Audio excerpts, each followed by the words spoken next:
അസ്സലാമു അലൈക്കും വറഹമത്തുള്ള. നമ്മൾ ആഡംബര സൗകര്യങ്ങളുള്ള ഒരു റൂമിൽ, ശീതീകരിച്ച ഒരു മുറിയിൽ ഒരാളിങ്ങനെ കിടന്നുറങ്ങുകയാണ്. പെട്ടെന്നൊരു സമയത്ത് അയാൾ കണ്ണ് തുറന്ന് നോക്കുമ്പോൾ കാണുന്നത് ഒരു ലക്ഷറി ഫ്ലൈറ്റിൽ അയാൾ യാത്ര ചെയ്തുകൊണ്ടിരിക്കുകയാണ്. അപ്പോൾ ആ യാത്ര ഇങ്ങനെ അദ്ദേഹം കണ്ടിന്യൂ ചെയ്യുമ്പോൾ അയാളുടെ മുന്നിലേക്ക് ആ യാത്രക്കിടയിൽ ലഭിക്കുന്ന ഭക്ഷണങ്ങൾ, ഈ ഭക്ഷണം അയാൾക്ക് ആത്മാർത്ഥമായിട്ട് ആസ്വദിച്ചിട്ട് കഴിക്കാൻ കഴിയുമോ എന്നൊരാൾ നമ്മളോട് ചോദിച്ചാൽ നമ്മൾ എന്തായിരിക്കും ഉത്തരം പറയുക? സ്വാഭാവികമായിട്ടും കഴിയൂല. കാരണം ആ ഭക്ഷണം ആസ്വദിക്കാൻ കഴിയണമെങ്കിൽ, ആ ഭക്ഷണമൊക്കെ കഴിക്കാൻ അയാൾക്ക് സാധിക്കണമെങ്കിൽ അയാളുടെ മുന്നിലുള്ള ഒരുപാട് വളരെ പ്രധാനപ്പെട്ട ചില ചോദ്യങ്ങൾക്ക് ഉത്തരം കണ്ടെത്താൻ അയാൾക്ക് സാധിക്കേണ്ടതുണ്ട്. ഞാൻ പറഞ്ഞു വരുന്നത്, ഇതുപോലെയാണ് നമ്മുടെ ജീവിതവും. വാസ്തവത്തിൽ നമ്മുടെ ഓരോരുത്തരുടെയും ഉമ്മയുടെ അല്ലെങ്കിൽ അമ്മയുടെ ഗർഭപാത്രത്തിൽ നിന്ന് പുറത്തേക്ക് വന്ന് ഈ ഭൂമിയിൽ നമ്മളെല്ലാവരും ജീവിക്കുന്നു എന്നുള്ളത് ഒരു യാഥാർത്ഥ്യമാണ്. അപ്പോൾ ഇവിടെ ഇങ്ങനെ ജീവിച്ചു പോകുമ്പോൾ സ്വാഭാവികമായി നമ്മൾ നമ്മളോട് ചോദിക്കേണ്ട അടിസ്ഥാനപരമായ ചില ചോദ്യങ്ങളുണ്ട്. വീട്ടിലുറങ്ങിക്കിടന്ന ഒരാൾ പെട്ടെന്ന് കണ്ണു തുറക്കുമ്പോൾ കാണുന്നത് ഒരു വിമാനത്തിൽ യാത്ര ചെയ്യുന്നതായിട്ടാണെങ്കിൽ അയാൾ സ്വാഭാവികമായിട്ട് അയാളുടെ മനസ്സിലുണ്ടാകുന്ന ചോദ്യങ്ങൾ എന്താണ്? ഞാൻ എങ്ങനെ ഇവിടെ എത്തിപ്പെട്ടു? ആരാണ് എന്നെ ഇങ്ങോട്ട് കൊണ്ടുവന്നത്? എന്തിനാണ് ഞാൻ ഈ ഫ്ലൈറ്റിൽ കയറി യാത്ര ചെയ്യുന്നത്? എങ്ങോട്ടാണ് ഞാൻ പോകുന്നത്? നിങ്ങളൊന്ന് ചിന്തിച്ച് നോക്കൂ. ഇത് വളരെ ആത്മാർത്ഥമായിട്ട് അയാൾക്ക് ഉണ്ടാകുന്ന ചോദ്യങ്ങളാണ്, സംശയങ്ങളാണ്. ആർക്കും ഉണ്ടാകും. ആ സമയത്ത് അയാൾക്ക് ഭക്ഷണം കൊടുത്തു കഴിഞ്ഞാൽ ഭക്ഷണം ആസ്വദിച്ചിട്ടാണ് കഴിക്കാനാണോ പറ്റുക? അല്ല. കാരണം അയാളുടെ മൈൻഡ് മൊത്തം, അയാളുടെ ചിന്തകൾ മൊത്തം കിടക്കുന്നത് ഈ പറയുന്ന ചോദ്യങ്ങളിലാണ്. നമ്മുടെ ജീവിതത്തിലേക്ക് ഇതേപോലെ നമ്മൾ വന്നു നോക്കുകയാണെങ്കിൽ, നമ്മൾ ഈ ജീവിതം നമുക്ക് ആസ്വദിക്കാൻ പറ്റണമെങ്കിൽ ഇത്തരം കുറേ ചോദ്യങ്ങൾക്ക് നമ്മൾ ഉത്തരം കണ്ടെത്തേണ്ടതുണ്ട്. ഞാൻ ആരാണ്? എവിടെ നിന്ന് വന്നു? എന്തിനാണ് ഞാനിവിടെ ജീവിക്കുന്നത്? ഇനി എങ്ങോട്ടാണ് ഞാൻ പോകുന്നത്? സത്യത്തിൽ ഇത്തരം മനുഷ്യ സമൂഹത്തെ ബാധിക്കുന്ന അടിസ്ഥാനപരമായ ഒരുപാട് ചോദ്യങ്ങളുണ്ട്. ഈ ചോദ്യങ്ങൾക്കെല്ലാം വളരെ കൃത്യവും വ്യക്തവുമായ ഉത്തരങ്ങൾ മനുഷ്യർക്ക് വ്യക്തമാക്കി കൊടുക്കാനാണ്, പറഞ്ഞു കൊടുക്കാനാണ് കാലാന്തരങ്ങളിൽ പ്രവാചകന്മാർ വന്നതും വേദഗ്രന്ഥങ്ങൾ അവതരിപ്പിക്കപ്പെട്ടതും. അപ്പോൾ പ്രവാചകന്മാരുടെയും വേദഗ്രന്ഥങ്ങളുടെയും ഒരു പ്രസക്തി എന്താണ് എന്ന് നമുക്ക് മനസ്സിലായി. ഈ വേദശൃംഖലകളിലെ ഏറ്റവും അന്തിമമായ വേദഗ്രന്ഥമാണ് പരിശുദ്ധ ഖുർആൻ എന്ന് പറയുന്നത്. ഏറ്റവും അവസാനത്തെ വേദഗ്രന്ഥമാണ്. ഇവിടെ ഖുർആൻ മുസ്ലിങ്ങളുടെ ഒരു വേദഗ്രന്ഥം എന്നതിനപ്പുറത്തേക്ക് അത് ലോകത്തുള്ള സർവ്വ മനുഷ്യരിലേക്കുമായിട്ട് ഈ കാണുന്ന മഹാപ്രപഞ്ചത്തിൻ്റെ സ്രഷ്ടാവായ അള്ളാഹു സുബ്ഹാനഹു വ തആല മനുഷ്യർക്ക് ജീവിതത്തിലുടനീളം മാർഗനിർദ്ദേശങ്ങൾ നൽകുവാൻ വേണ്ടി അന്ത്യപ്രവാചകനായ മുഹമ്മദ് നബി സല്ലല്ലാഹു അലൈഹി വസല്ലമയിലൂടെ അവതരിപ്പിച്ച് നൽകിയ അവസാനത്തെ വെളിപാടാണ് വിശുദ്ധ ഖുർആൻ എന്ന് പറയുന്നത്. ആ ഖുർആനുമായി ബന്ധപ്പെട്ട ഒരു ചരിത്രത്തിലേക്ക് നമ്മൾ കടന്നു പോവുകയാണെങ്കിൽ, ഖുർആൻ സമൂഹത്തിലുണ്ടാക്കിയ വിപ്ലവം, മാറ്റങ്ങൾ, അത് നമുക്ക് അവർണ്ണനീയമാണ് എന്ന് കാണാൻ കഴിയും, അനിർവചനീയമാണ് എന്ന് കാണാൻ കഴിയും. കാരണം കേവലം ഖുർആൻ ചില വചനങ്ങളെല്ലാം ഒരുക്കിക്കൂട്ടി തുന്നിച്ചേർത്ത് അത് സമൂഹത്തിന് മുന്നിലേക്ക് അവതരിപ്പിക്കുക മാത്രമല്ല, ആ ഖുർആൻ്റെ ഓരോ വചനങ്ങൾ ഇറങ്ങുമ്പോഴും അതനുസരിച്ച് ജീവിക്കുന്ന, എങ്ങനെയാണോ ഖുർആൻ ഓരോ കാര്യങ്ങളും പറഞ്ഞത് അത് ജീവിതത്തിൽ കൃത്യമായി പാലിക്കുന്ന, അതനുസരിച്ച് ജീവിക്കുന്ന ഒരു സമൂഹത്തെ ഇവിടെ ഉണ്ടാക്കിയെടുത്തു എന്നുള്ളതാണ്. ഈ ചർച്ചയിൽ സുഹൃത്ത് അബ്ദുൽ മുഹ്സിൻ കൂടെയുണ്ട്. അപ്പോൾ മുഹ്സിന്, നമുക്ക് ശരിക്കും മനസ്സിലാവുന്നൊരു കാര്യമാണ്, പരിശുദ്ധ ഖുർആൻ എന്ന് പറയുന്നത് ശരിക്ക് സമൂഹത്തിലുണ്ടാക്കിയ ഒരു വിപ്ലവം, അത് നമുക്ക് തുല്യം വെക്കാനില്ലാത്ത രീതിയിലുള്ള ഒരു മാറ്റം, ഒരു ചേഞ്ച് ശരിക്കും ലോകത്ത് അത് കൊണ്ടുവന്നിട്ടുണ്ടെന്നുള്ള. പലപ്പോഴും ഖുർആൻ വരുത്തിയ മാറ്റത്തെക്കുറിച്ചൊന്നും വളരെ സിൻസിയറായിട്ട് ചരിത്രത്തെ യാതൊരുവിധ മുൻവിധികളും ഇല്ലാതെ പഠിക്കുന്ന ആളുകൾക്ക് മാത്രമാണ് മനസ്സിലാക്കാൻ പറ്റുന്നത്. അതല്ലാത്ത ആളുകളെല്ലാം, പല ആളുകളും പല കാലഘട്ടങ്ങളിൽ പല സമയങ്ങളിൽ ഖുർആനെ കുറിച്ച് ഉദ്ധരിക്കുന്ന ചില വിമർശനങ്ങൾ, ഇത് മാത്രം വായിച്ചിട്ടാണ് ഖുർആനെ സമീപിക്കുന്നതെന്ന് നോക്കി കാണുന്നതൊക്കെ. അപ്പോൾ ഇവിടെ നമുക്ക് ഖുർആൻ സമൂഹത്തിൽ ഉണ്ടാക്കിയ വിപ്ലവങ്ങൾ, ആ വിപ്ലവങ്ങൾ ഉണ്ടാക്കിയ രീതി എങ്ങനെയാണ് എന്നുള്ള ഒന്ന് വ്യക്തമാക്കി കൊടുത്തൂടെ നമുക്ക്? നമ്മൾ ഏതൊരു ഗ്രന്ഥത്തെ നമ്മൾ പഠിക്കുമ്പോൾ, ഏതൊരു ഗ്രന്ഥത്തെ നമ്മൾ വിശകലനം ചെയ്യുമ്പോൾ, നമ്മൾ ശരിക്കും നമ്മൾ ആത്മാർത്ഥമായി സത്യാന്വേഷികളായിക്കൊണ്ടാണ് അത് പഠിക്കാൻ ശ്രമിക്കുന്നതെന്നുണ്ടെങ്കിൽ അത് അത് സമൂഹത്തിലുണ്ടാക്കിയ മാറ്റങ്ങളെക്കുറിച്ച് നമ്മൾ പഠിക്കാൻ ശ്രമിക്കും. അതെ അതെ. അത് ആരെയൊക്കെ സ്വാധീനിച്ചിട്ടുണ്ട്, എന്തൊക്കെ തരത്തിലുള്ള പ്രതിഫലനങ്ങൾ സമൂഹത്തിലുണ്ടായിട്ടുണ്ട്, ഇതൊക്കെ നമ്മൾ പരിശോധിക്കാൻ ശ്രമിക്കും. ഇപ്പോൾ ഖുർആനുമായി ബന്ധപ്പെട്ടുകൊണ്ട് ഖുർആൻ എത്രത്തോളം ജനങ്ങളെ സ്വാധീനിച്ചു എന്നറിയാൻ അധികം ചരിത്രത്തിൽ പിന്നോട്ടേക്ക് പോകേണ്ട ആവശ്യം പോലുമില്ല. ഇന്ന് ജീവിക്കുന്ന കോടാനുകോടി മുസ്ലിങ്ങളെ നോക്കിയാൽ ആ മുസ്ലിങ്ങളുടെ ജീവിതത്തിലടക്കം ഖുർആൻ ഇങ്ങനെ പ്രതിഫലിച്ച് നമുക്ക് കാണാൻ കഴിയും. അതാണ് സ്വാധീനം എന്ന് പറയുന്നത്. അല്ലാതെ ചരിത്രത്തിൽ ഇന്ന കാലഘട്ടത്തിൽ കുറെ ആളുകളെ സ്വാധീനിച്ചിട്ടുണ്ട്, അവരൊക്കെ മാറിയിട്ടുണ്ട് എന്ന് മാത്രം പറഞ്ഞ് ഒരു ചിരകാല സ്മരണകൾ അയവിറക്കുന്ന, അതിന് മാത്രം ഉതകുന്ന ഒരു പുസ്തകമായിട്ടല്ല ഖുർആനെ നമുക്ക് കാണാൻ കഴിയുന്നത്. ഇന്നും ജീവിച്ചുകൊണ്ടിരിക്കുന്നു ആ ഖുർആൻ പലരുടെയും ജീവിതങ്ങളിൽ. അതാണ് ഒന്ന്. രണ്ടാമത്തെ ഒരു കാര്യം, ചരിത്രത്തിലും അത് വലിയ മാറ്റങ്ങൾ വരുത്തിയത് നമുക്ക് കാണാൻ കഴിയും. ഇപ്പോൾ മുഹമ്മദ് നബി സല്ലല്ലാഹു അലൈഹി വസല്ലമയുടെ ആ ഒരു സമൂഹത്തിലേക്കാണല്ലോ ഖുർആൻ ആദ്യമായിട്ട് അവതരിപ്പിക്കപ്പെടുന്നത്. അവരാണ് പ്രാഥമിക സമൂഹം. അപ്പോൾ സ്വാഭാവികമായിട്ടും പ്രവാചക ശിഷ്യന്മാരിൽ അതുണ്ടാക്കിയ മാറ്റങ്ങൾ വളരെ അത്ഭുതകരമാണ്. ഒരു പുസ്തകത്തിന്, ഒരു ഗ്രന്ഥത്തിന് ഇത്രയേറെ മാറ്റങ്ങൾ ഉണ്ടാക്കാൻ സാധിക്കുമോ, ഇത്രയ്ക്ക് ഇൻഫ്ലുവൻസ് ഉണ്ടാക്കാൻ സാധിക്കുമോ എന്ന് നമുക്ക് തോന്നിപ്പോകും. അപ്പോൾ നമ്മളൊക്കെ പല സെൽഫ് ഹെൽപ്പ് പുസ്തകങ്ങൾ വായിക്കാറുണ്ട്, അതിൽ പലതും നമ്മളെ ഇൻഫ്ലുവൻസ് ചെയ്യാറുണ്ട്. പക്ഷേ അതിൽ പലതും നമ്മളെ ചിലപ്പോൾ മോട്ടിവേറ്റ് ചെയ്യുന്നതിനായിരിക്കും ഇൻഫ്ലുവൻസ് ചെയ്യുക. എന്തെങ്കിലും ഒരു ബിസിനസ്സുമായിട്ട് ബന്ധപ്പെട്ട്, അതല്ലെങ്കിൽ നമ്മുടെ പഠനമായിട്ട് ബന്ധപ്പെട്ട്, അല്ലെങ്കിൽ ജീവിതത്തിനൊരു ക്രമം ഉണ്ടാക്കുന്നതായിട്ട് ബന്ധപ്പെട്ട്, ഇങ്ങനത്തെ എന്തെങ്കിലും രൂപത്തിലുള്ള പ്രചോദനങ്ങളായിരിക്കും ഇതിലൊക്കെ കിട്ടുക. പക്ഷെ ഖുർആൻ ഇതിലേതെങ്കിലും ഒരു മേഖല മാത്രമല്ല സ്പർശിക്കുന്നത്, ജീവിതത്തിൻ്റെ എല്ലാ മേഖലകളിലും അത് സ്പർശിക്കുന്നു.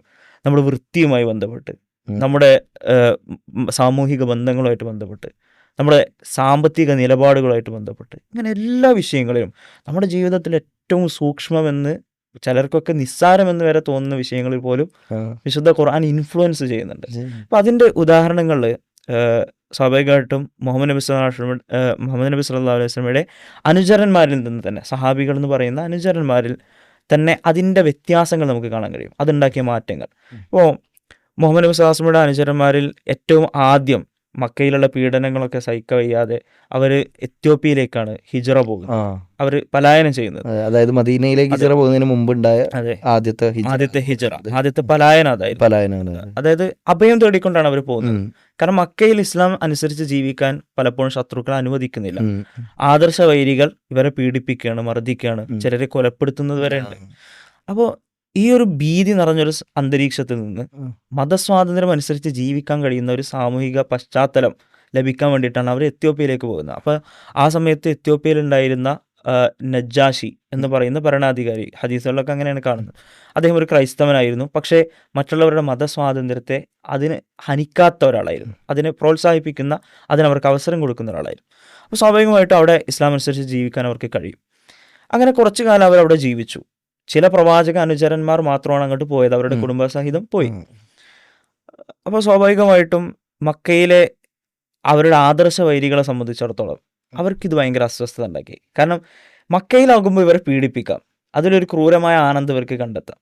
പക്ഷേ എത്യോപ്യയിലേക്ക് പോയി കഴിഞ്ഞാൽ, അവിടെ ഇസ്ലാം വളർന്നു കഴിഞ്ഞാൽ, ഇത് ലോകത്തിന്റെ വ്യത്യസ്ത ഭാഗങ്ങളിലേക്ക് പോയി കഴിഞ്ഞാൽ, അങ്ങനെ ഒരു വലിയ വിജയം ഇസ്ലാമിന് സംഭവിച്ചു കഴിഞ്ഞാൽ നമ്മുടെ തന്നെ മതം അപ്രസക്തമാകും, നമ്മുടെ ഈ അറേബ്യൻ ഉപദ്വീപിലുള്ള മേൽക്കോയ്മ നഷ്ടപ്പെടും, ഇങ്ങനത്തെ കുറേ ഭയങ്ങൾ അവർക്കുണ്ടായിരുന്നു. അപ്പോൾ സ്വാഭാവികമായിട്ടും അവർ അങ്ങോട്ട് പോയി അവരെ എങ്ങനെയെങ്കിലും തിരിച്ചു കൊണ്ടുവന്ന് ഇവരെ ഉപദ്രവിക്കാൻ വേണ്ടി പരിശ്രമങ്ങളിൽ ഏർപ്പെടുന്നു, ഗൂഢാലോചനകളിൽ ഏർപ്പെടുന്നു. അങ്ങനെ നജ്ജാഷിയുടെ അടുത്തേക്ക് ഇവർ രണ്ടുപേരെ അയക്കുകയാണ്. അതിലൊരാൾ അമ്ർ ബിൻ ആസ് ആണ്. അമ്ർ ബിൻ ആസ് അന്ന് അദ്ദേഹം അമുസ്ലിമാണ്, ഈ മുശ്രിക്കുകളുടെ കൂടെ പീഡിപ്പിക്കുന്ന ആളുകളുടെ കൂട്ടത്തിലുള്ള ഒരാളായിരുന്നു. പക്ഷെ പിന്നീട് അദ്ദേഹം മുസ്ലിം ആകുന്നുണ്ട്, അത് വേറെ ചരിത്രമാണ്. അദ്ദേഹം വളരെ പ്രശസ്തനായ പ്രവാചക നജറനായി മാറുന്നുണ്ട്. പക്ഷെ അദ്ദേഹം വേറൊരാളും കൂടിയാണ് നജ്ജാഷി രാജാവിൻ്റെ അടുത്തേക്ക്, ഞങ്ങളുടെ നാട്ടിൽ നിന്ന് കുറച്ച് പേർ ഒരു പുതിയ മതവുമായി കടന്നു വന്നിട്ടുണ്ട്, അവരെങ്ങനെയെങ്കിലും നമ്മുടെ നാട്ടിലേക്ക് തിരിച്ചു കൊണ്ടുവരണം. കാരണം നമ്മുടെ പിതാക്കന്മാർ ആരാധിക്കുന്ന ആരാധ്യ വസ്തുക്കളെ അവർ എതിർക്കുന്നു, അതിനെ ഉപേക്ഷിച്ചുകൊണ്ട് ഏകദൈവത്തെ മാത്രം ആരാധിക്കണം എന്ന പുതിയൊരു മതം, ഒരു പുതിയ പ്രവാചകനിൽ വിശ്വസിച്ചുകൊണ്ട് അവർ സംസാരിക്കുന്നു. അപ്പോൾ ഇതിന് നമുക്കൊരു തടയിടണം, അതിന് ഇവരെ ഞങ്ങളുടെ നാട്ടിലേക്ക് തിരിച്ചയക്കണം, അവർക്കിവിടെ സംരക്ഷണം കൊടുക്കരുത്, ഇതാണ് ആവശ്യം. സ്വാഭാവികമായിട്ടും നജ്ജാഷി രാജാവ് കുറച്ച് നീതിമാനായ ഒരു ഭരണാധികാരിയായിരുന്നു. സ്വാഭാവികമായിട്ടും നീതിയുടെ ഏറ്റവും പ്രധാനപ്പെട്ട സവിശേഷത എന്ന് പറയുന്നത് രണ്ട് വശങ്ങളെയും കേൾക്കും. സ്വാഭാവികമായിട്ടും മുസ്ലിം പക്ഷത്തിന്റെ അഭിപ്രായം എന്താണ്, എൻ്റെ അടുത്ത് അഭയം തേടി വന്ന ആളുകൾക്ക് എന്താണ് ഈ വിഷയത്തിൽ പറയാനുള്ളത് എന്നറിയാൻ വേണ്ടി, ആ ജിജ്ഞാസ കൊണ്ട് നജ്ജാഷി അതിൻ്റെ സത്യാവസ്ഥ മനസ്സിലാക്കാൻ വേണ്ടിയിട്ട് മുസ്ലിങ്ങളിൽ നിന്ന് ഒരു പ്രതിനിധിയെ കൊണ്ട് ഇസ്ലാം എന്താണ് എന്ന് പഠിപ്പിച്ചു കൊടുക്കാൻ വേണ്ടി, അല്ലെങ്കിൽ ഇവരുടെ മുമ്പിൽ അവതരിപ്പിക്കാൻ വേണ്ടി നജ്ജാഷി ആവശ്യപ്പെടുന്നുണ്ട്. സ്വാഭാവികമായിട്ടും ഇസ്ലാമിനെ പ്രതിനിധീകരിച്ച് സംസാരിച്ചത് മുഹമ്മദ് നബി സല്ലല്ലാഹു അലൈഹി വസല്ലമയുടെ തന്നെ പിതൃവ്യനായിരുന്ന അബൂ താലിബിന്റെ മകനാണ്, ജാഫർ ഇബ്ൻ അബി താലിബ്. അപ്പോൾ നമ്മൾ എളാപ്പ മൂത്താപ്പ മക്കൾ എന്ന് പറയുന്നത് അതെ. എളാപ്പയുടെ മകനാണ്, നബി സല്ലല്ലാഹു അലൈഹി വസല്ലമയുടെ എളാപ്പൻ്റെ മകൻ. അപ്പോൾ ജാഫർ ഇബ്നു അബി താലിബ് റളിയല്ലാഹു അൻഹു നജ്ജാഷിയുടെ അടുത്ത് വന്ന് ഇസ്ലാമിനെ അവതരിപ്പിക്കുന്ന നമുക്ക് കാണാൻ കഴിയും. അവിടെ ഇസ്ലാമിനെ അവതരിപ്പിക്കുമ്പോൾ ജാഫർ റളിയല്ലാഹു അൻഹു നേരെ ഇസ്ലാം എന്താണ്, എന്തൊക്കെയാണ് ഞങ്ങളുടെ ദൈവവിശ്വാസം ഇത് പറയല്ല. ഞങ്ങൾ ആദ്യം ആരായിരുന്നു, ഇസ്ലാം സ്വീകരിക്കുന്നതിന് മുമ്പുള്ള ഞങ്ങളുടെ ആദർശപരമായ അവസ്ഥ എന്തായിരുന്നു, സാമൂഹികപരമായിട്ടുള്ള അവസ്ഥ എന്തായിരുന്നു, ഇതൊക്കെ അദ്ദേഹം വിശദീകരിക്കണം. എന്നിട്ട് അതിനുശേഷമാണ് ഇസ്ലാം അവരിൽ കൊണ്ടുവന്ന മാറ്റങ്ങളെക്കുറിച്ച് അദ്ദേഹം പറയുന്നത്. അതാണ് ഈ ഒരു സംഭവം ഉദ്ധരിക്കാനുള്ള ഇവിടെ പ്രസക്തമാകുന്നത്. അതുകൊണ്ടാണ് ഈ മാറ്റങ്ങൾ എന്താണെന്ന് മനസ്സിലാക്കാൻ പ്രവാചകാനുചരന്മാരുടെ തന്നെ സാക്ഷ്യപത്രങ്ങൾ ഇതിനുള്ള തെളിവാണെന്ന് മനസ്സിലാക്കാൻ. ജാഫർ അള്ളാഹു പറയാനാണ്, കുന്ന കൗമൻ അൽ ഷിർക്ക്, ഞങ്ങൾ ബഹുദൈവ വിശ്വാസത്തിൽ മുഴുകിയിരുന്ന, അതിൽ വ്യാപൃതരായിരുന്ന ഒരു കൂട്ടം ആളുകളായിരുന്നു. വനഅബുദുൽ ഔസാൻ, ഞങ്ങൾ വിഗ്രഹങ്ങൾ ആരാധിച്ചിരുന്നു. വിഗ്രഹാരാധന എന്ന് പറഞ്ഞാൽ അറബികളിലെ ചില വിഗ്രഹാരാധനകൾ ഇന്നത്തെ ആധുനിക കാലഘട്ടത്തിലെ വിഗ്രഹാരാധകർക്ക് പോലും ഇതെത്ര പരിഹാസ്യമാണ്, ബാലിശമാണെന്ന് തോന്നിപ്പോകും. അതിനൊരു ഉദാഹരണം വേണമെങ്കിൽ പറയണമെന്ന് തോന്നും. ബനു ഹനീഫ ഗോത്രം എന്ന് പറയുന്ന ഒരു ഗോത്രം അറബികൾക്കിടയിലുണ്ടായിരുന്നു. ഈ ബനു ഹനീഫ ഗോത്രം അവരൊരു വിഗ്രഹത്തെ ഉണ്ടാക്കി. ആ വിഗ്രഹത്തിന്റെ സവിശേഷത എന്ന് പറഞ്ഞാൽ മറ്റുള്ള വിഗ്രഹങ്ങളിൽ നിന്നൊക്കെ വ്യത്യസ്തമായി ഈത്തപ്പഴം കൊണ്ടാണ് അവർ വിഗ്രഹത്തിന് ഉണ്ടാക്കിയത്. ഈത്തപ്പഴം കൊണ്ട് അവരുണ്ടാക്കിയൊരു വിഗ്രഹം. അപ്പോൾ അവരതിനെ ആരാധിക്കും, അവർക്ക് എന്തെങ്കിലും ആവശ്യം വരുമ്പോൾ അതിനോട് പ്രാർത്ഥിക്കും, അവരുടെ ബലി അറുക്കൽ അതിനുവേണ്ടി അവർ അർപ്പിക്കും. ഇങ്ങനെയൊക്കെ കുറേ കാര്യങ്ങൾ അവർ ചെയ്തു ഈ ദൈവത്തിന് വേണ്ടി, ഈ വിഗ്രഹത്തിന് വേണ്ടി. പിന്നെ അവർക്ക് ക്ഷാമം പിടിപെട്ടു. അപ്പോൾ ഭയങ്കര ക്ഷാമമാണ്, ഭക്ഷണമൊന്നും കിട്ടാനില്ല. അവസാനം അവരെന്ത് ചെയ്തു, ഈ ദൈവത്തെ അവർ തിന്നു. ഈത്തപ്പഴം കൊണ്ടുണ്ടാക്കിയ വിഗ്രഹമാണല്ലോ, അതിനവർ തിന്നു. അപ്പൊ അത്രമാത്രം സ്വന്തം ദൈവത്തെ വരെ തിന്നുന്ന, അതിന് സ്വന്തം ദൈവത്തിനെ തിന്നുന്നത് എത്രത്തോളം ബാലിശമാണ്, അതിനെയാണ് ദൈവം എന്ന് വിചാരിച്ചവർ ആരാധിച്ചിരുന്നത്, സങ്കല്പിച്ച് ആരാധിച്ചിരുന്നത്. അപ്പൊ അങ്ങനെയുള്ളൊരു ജീർണിതാവസ്ഥയിൽ നിന്നാണ് ഞങ്ങൾ വരുന്നത്. ഇതാണ് ജാഫർ എന്നാണ് പറയുന്നത്, ഞങ്ങൾ വനഅബ്ദുൽ ഔസാൻ, ഞങ്ങൾ വിഗ്രഹങ്ങൾ ആരാധിച്ചിരുന്നു, ഇതൊക്കെ ആയിരുന്നു ഞങ്ങളുടെ ആചാരങ്ങൾ, ദൈവത്തെ പോലും തിന്നുന്ന അവസ്ഥയിലേക്ക്. പിന്നെ വനുസി ഉൽ ജിവാർ, അതുപോലെ വനസ്തഹില്ലുൽ മഹാരിമ വദ്ദിമ, ഇങ്ങനെ വനക്കുലുൽ മൈത്ത, ഞങ്ങൾ ശവം ഭക്ഷിക്കുന്നവരായിരുന്നു. ഞങ്ങൾ ഈ ഭക്ഷണത്തിന്റെ വിഷയത്തിൽ അനുവദനീയമായത്, നിരോധിതമായത്, ഹറാമ്, ഹലാൽ, ഇങ്ങനത്തെ സാധനങ്ങളൊന്നും ഞങ്ങൾക്ക് ഇല്ലായിരുന്നു.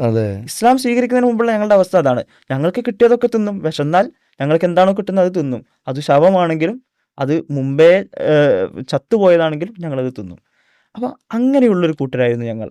അയൽവാസികളോട് ഉപദ്രവങ്ങൾ ചെയ്യുന്നവരായിരുന്നു ഞങ്ങൾ ഹറാമുകൾ, ഇന്ന് ഞങ്ങൾ ഹറാമുകളായി നിഷിദ്ധങ്ങളായി കാണുന്ന കാര്യങ്ങൾ പോലും പ്രവർത്തിച്ചിരുന്നവരായിരുന്നു. ഞങ്ങൾ മദ്യപിച്ചിരുന്നു, വ്യഭിചരിച്ചിരുന്നു, ഇങ്ങനത്തെ ഒരുപാട് പ്രവൃത്തികളിൽ ഞങ്ങൾ ഏർപ്പെട്ടിരുന്നു.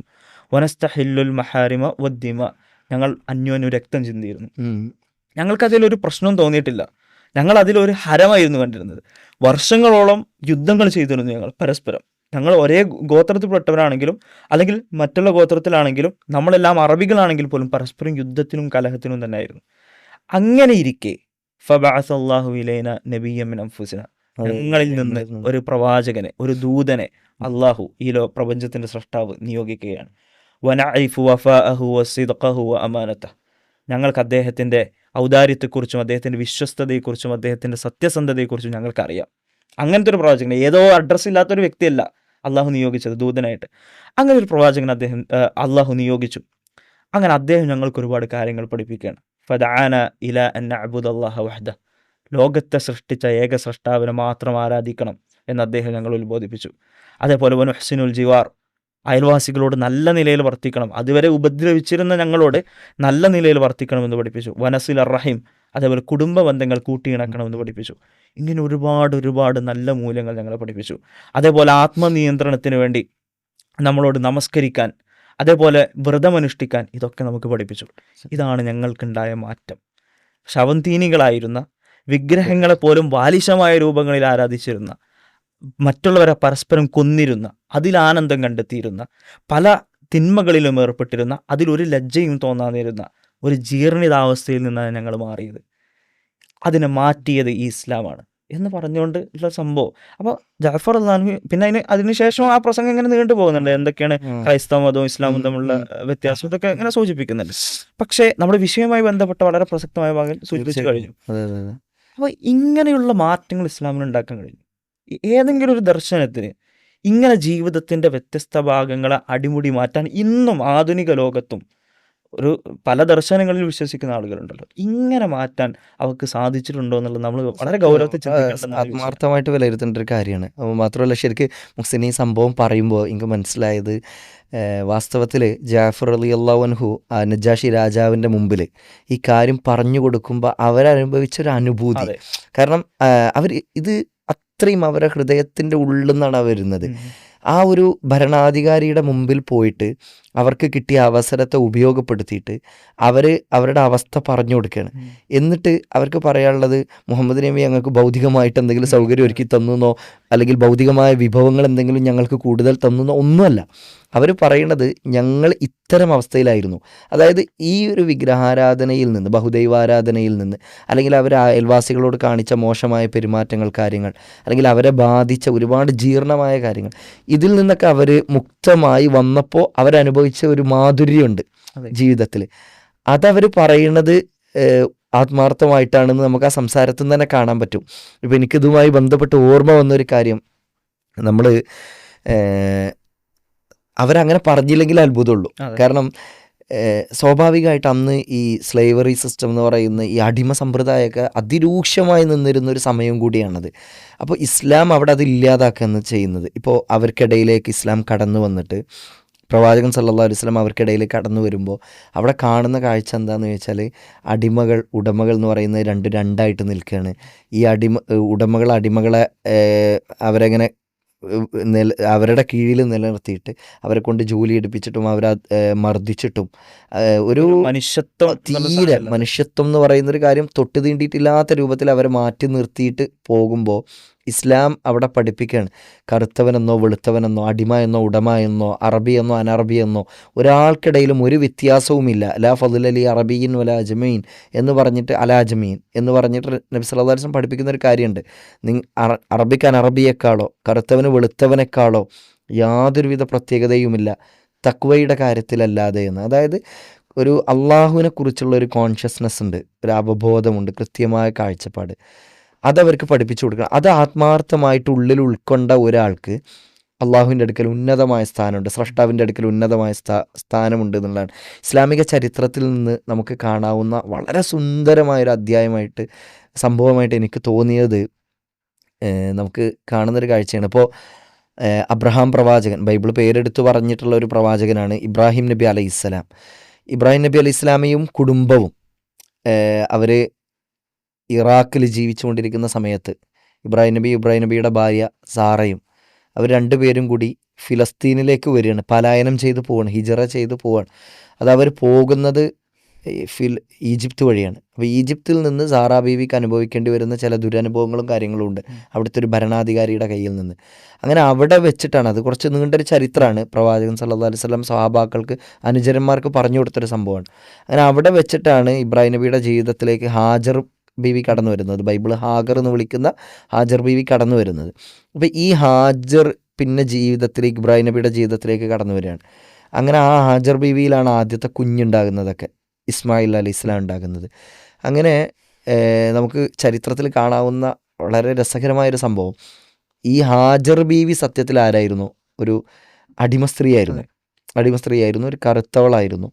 അപ്പോൾ കറുത്തവൾക്കും അടിമകൾക്കുമൊക്കെ പൊതുവെ ഒരു പാർശ്വവൽക്കരണം കണ്ടിരുന്ന ഒരു സമൂഹത്തിൽ ഇബ്രാഹിം നബി അലൈഹി ഇസ്ലാം അവരെ ജീവിതത്തിലേക്ക് കൊണ്ടുവന്ന് അവരിൽ ആദ്യത്തെ സന്താനമുണ്ടാകുന്നു. അള്ളാഹു അവരെ വാനോളം ഉയർത്തുന്നൊരു സംഭവമുണ്ട്. അതായത് ഇസ്ലാം എത്രത്തോളം സുന്ദരമായിട്ടാണ് ഇതിനൊക്കെ കാണുന്നത് എന്നുള്ളതാണ്. ഈ ഹാജർ ബീവിയെയും ഇസ്മായിലിനെയും ഇബ്രാഹിം നബി അലൈഹി ഇസ്ലാം അള്ളാഹുവിൻ്റെ കൽപ്പന പ്രകാരം ഇന്ന് കാബ സ്ഥിതി ചെയ്യുന്നിടത്തേക്ക് കൊണ്ടുപോയി ആക്കി കൊടുക്കുന്നുണ്ട്. എന്നിട്ട് അവരവിടെ ആക്കിയിട്ട് അള്ളാഹിൻ്റെ കൽപ്പന പ്രകാരം തിരിച്ചു പോരുമ്പോൾ ഹാജർ ബീവി ചോദിക്കുന്നുണ്ട്, ഇബ്രാഹിം ഇന്നെയും കുഞ്ഞിനെയും ഇവിടെ ആക്കിയിട്ട് എവിടേക്കാണ് നിങ്ങൾ പോകുന്നത്? ഇബ്രാഹിം നബി അലൈഹി ഇസ്ലാം ഒന്നും മിണ്ടാതെ ഇങ്ങനെ പോവാണ്. അള്ളാഹു പറഞ്ഞിട്ടാണോ എന്നുള്ളൊരു ചോദ്യമുണ്ട്. അപ്പോൾ ഇബ്രാഹിം നബി അലൈഹി ഇസ്ലാം തിരിഞ്ഞു നിന്നിട്ട് പറയുന്നുണ്ട്, അതേ ഹാജർ, അള്ളാഹു പറഞ്ഞിട്ടാണ്. അപ്പോൾ ഹാജർ ബീവി പറയുന്നുണ്ട്, നമ്മൾ നോക്കണം, അതായത് ഭൗതികമായിട്ട് അവകാശപ്പെടാൻ ഒന്നുമില്ലാത്തൊരു സ്ത്രീ, കറുത്തവൾ എന്ന് പറഞ്ഞ് മാർജിനലൈസ് ചെയ്യപ്പെട്ട അടിമ സ്ത്രീ എന്ന് പറഞ്ഞ് പാർശ്വവൽക്കരിക്കപ്പെടുന്ന ഒരു സ്ത്രീയുടെ നാവിൽ നിന്ന് വരുന്ന വിശ്വാസത്തിൻ്റെ ഏറ്റവും നല്ല സുന്ദരമായ വാക്കുകളാണ്, ഇബ്രാഹിം ധൈര്യമായിട്ട് നിങ്ങൾ പോയിക്കൊള്ളുക, നിങ്ങളുടെ ദൗത്യത്തിനായി നിങ്ങൾ പുറപ്പെട്ടു കൊള്ളുക, എന്നെയും എൻ്റെ കുഞ്ഞിനെയും അള്ളാഹു നോക്കിക്കൊള്ളും. ഈ ഒരു ബോധമാണ് അവരെ വ്യത്യസ്തമാക്കുന്നത്. ആ ഹാജർ ബീവിയാണ് ഇസ്മായിൽ നബിക്ക് വെള്ളത്തിന് വേണ്ടി സൊഫ മർവ കുന്നുകൾക്കിടയിൽ ഓടുന്നത്. നമ്മളൊന്ന് ചിന്തിച്ചു നോക്കുക, ഇസ്ലാം എത്ര സുന്ദരാണ്. ഈ കറുത്തവൾ എന്ന് മുദ്രകുത്തി മാറ്റി നിർത്തപ്പെട്ട, അല്ലെങ്കിൽ അടിമ സ്ത്രീ എന്ന് പറഞ്ഞ് പലപ്പോഴും ചരിത്രത്തിൻ്റെ ചർച്ചാ മണ്ഡലങ്ങളിൽ നിന്ന് പാർശ്വവൽക്കരിക്കപ്പെട്ട ആ സ്ത്രീ ഇസ്മായിൽ നബിക്ക് വെള്ളം അന്വേഷിച്ച് ഓടിയ സൊഫ മർവ കുന്നുകൾക്കിടയിലാണ് ഇന്ന് ലോകത്ത് ഏറ്റവും വെളുത്തവനും രാജാവും പ്രജയും എല്ലാവരും ഓടുന്നത്. കാരണം മുസ്ലിങ്ങൾ നിർവഹിക്കുന്ന ഹജ്ജ് അല്ലെങ്കിൽ ഉംറ അത് ശരിയാവണമെങ്കിൽ ഈ പറയുന്ന സൊഫ മർവക്കിടയിലുള്ള സഅയ് നിർവഹിക്കണം. അപ്പോൾ ഒരു കറുത്ത സ്ത്രീയുടെ കാല് പതിഞ്ഞ, അടിമ സ്ത്രീയുടെ കാല് പതിഞ്ഞ സ്ഥലത്ത് കൂടിയാണ് ഇന്ന് ലോകത്തെ ഏറ്റവും വലിയ രാജാവും പ്രജയൊക്കെ ഓടേണ്ടി വരുന്നത്. അവിടെയാണ് ഖുർആൻ പഠിപ്പിക്കുന്നത് ആ മനുഷ്യരെ. കാരണം അവിടെ വേറൊരു വിരോധാഭാസം കൂടി ഉണ്ട്. അതായത് ഈ അടിമ സ്ത്രീയിൽ ജനിച്ച ഇസ്മായിൽ നബി അലൈഹി ഇസ്ലാമാണ് അറബികളുടെ പൂർവ്വപിതാവ്. അതെ, ആണ്. പക്ഷെ ഇതേ അറബികൾക്കിടയിൽ ഒരുപാട് കാലങ്ങൾക്ക് ശേഷം അത് മറന്നുകൊണ്ട് ഇവരുടെ ഒരു പൂർവ്വപിതാവിന്റെ ഉമ്മ ഒരു അടിമ സ്ത്രീ ആയിരുന്നു എന്ന കാര്യം മറന്നിട്ട് ഇവര് പിന്നെ അടിമകളോട് കാണിക്കുന്ന ചൂഷണങ്ങളും ഉച്ചനീചത്വങ്ങളും അവരോട് കാണിക്കുന്ന അങ്ങേയറ്റത്തെ പീഡനങ്ങൾ, തീർച്ചയായിട്ടും ഇത് ഭയങ്കര അത്ഭുതപ്പെടുന്നു. ഒരു സമൂഹം എങ്ങനെയൊക്കെയാണ് ജീർണതകളിലേക്ക് പതിക്കുക. കാരണം ഇവരുടെ പൂർവ്വ ചരിത്രത്തിൽ നിന്നുള്ള ഓർമ്മകളാണ് ഇതൊക്കെ. അതാണ്. പക്ഷെ അതിനെ മറന്നുകൊണ്ട്, അതിനെ വിസ്മരിച്ചുകൊണ്ട് ഇങ്ങനത്തെ അനീതികൾ നിലനിൽക്കുന്ന, അത് കൂത്താടുന്നൊരു തീർച്ചയായിട്ടും. അതായത് അതുകൊണ്ടാണ് പലപ്പോഴും അബൂ ഹുറൈറ റളിയല്ലാഹു അൻഹു പ്രവാചകന്റെ ഏറ്റവും അടുത്ത അനുചരനാണ്. ഒരുപാട് ഹദീസുകൾ പ്രവാചകനിൽ നിന്ന് റിപ്പോർട്ട് ചെയ്ത സ്വഹാബിയാണ്. അബൂ ഹുറൈറ റളിയല്ലാഹു അൻഹു പലപ്പോഴും സ്വഹാബാക്കളോട് സംസാരിക്കുമ്പോൾ ഇടക്കിടക്ക് ഈ കാര്യം ഓർമ്മപ്പെടുത്തും. നിങ്ങൾ ഹാജറിൻ്റെ മക്കളാണ് എന്ന് ഇടക്കിടക്ക് എടുത്തു പറയാറുണ്ട്.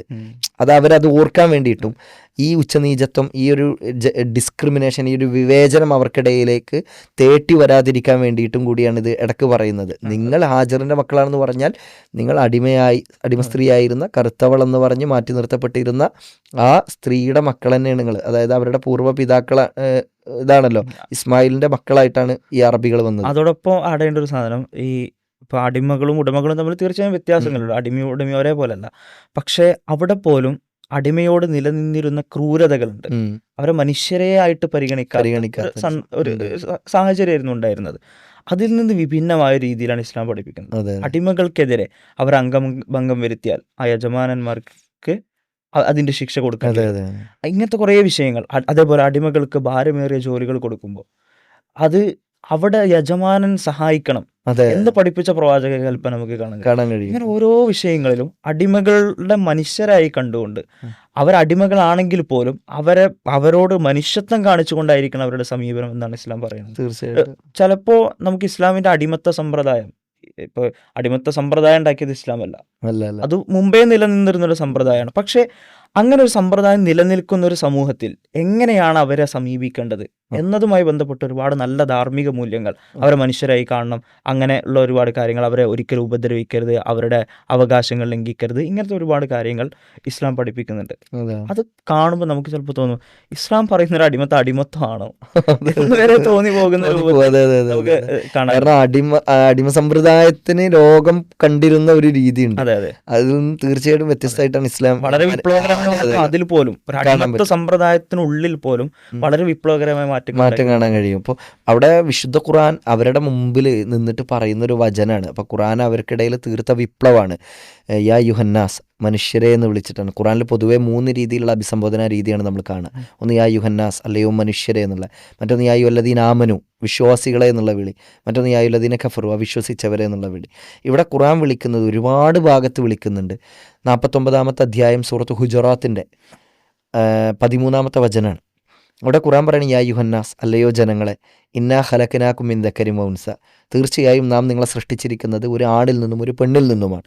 വജഅൽനാകും ശുഊബൻ വ ഖബായില ലിതഅറഫു, ഗോത്രങ്ങളും വർഗ്ഗങ്ങളും ഒക്കെ ആക്കി നിങ്ങളെ വേർതിരിച്ചത് ഈ ഗോത്രത്തിൻ്റെ പേരിലോ വർഗ്ഗത്തിൻ്റെ പേരിലോ മഹിമ നടിച്ച് തമ്മിൽ തല്ലാനോ രക്തം ചിന്താനോ അല്ല, പരസ്പരം തിരിച്ചറിയാൻ വേണ്ടി മാത്രമാണ്.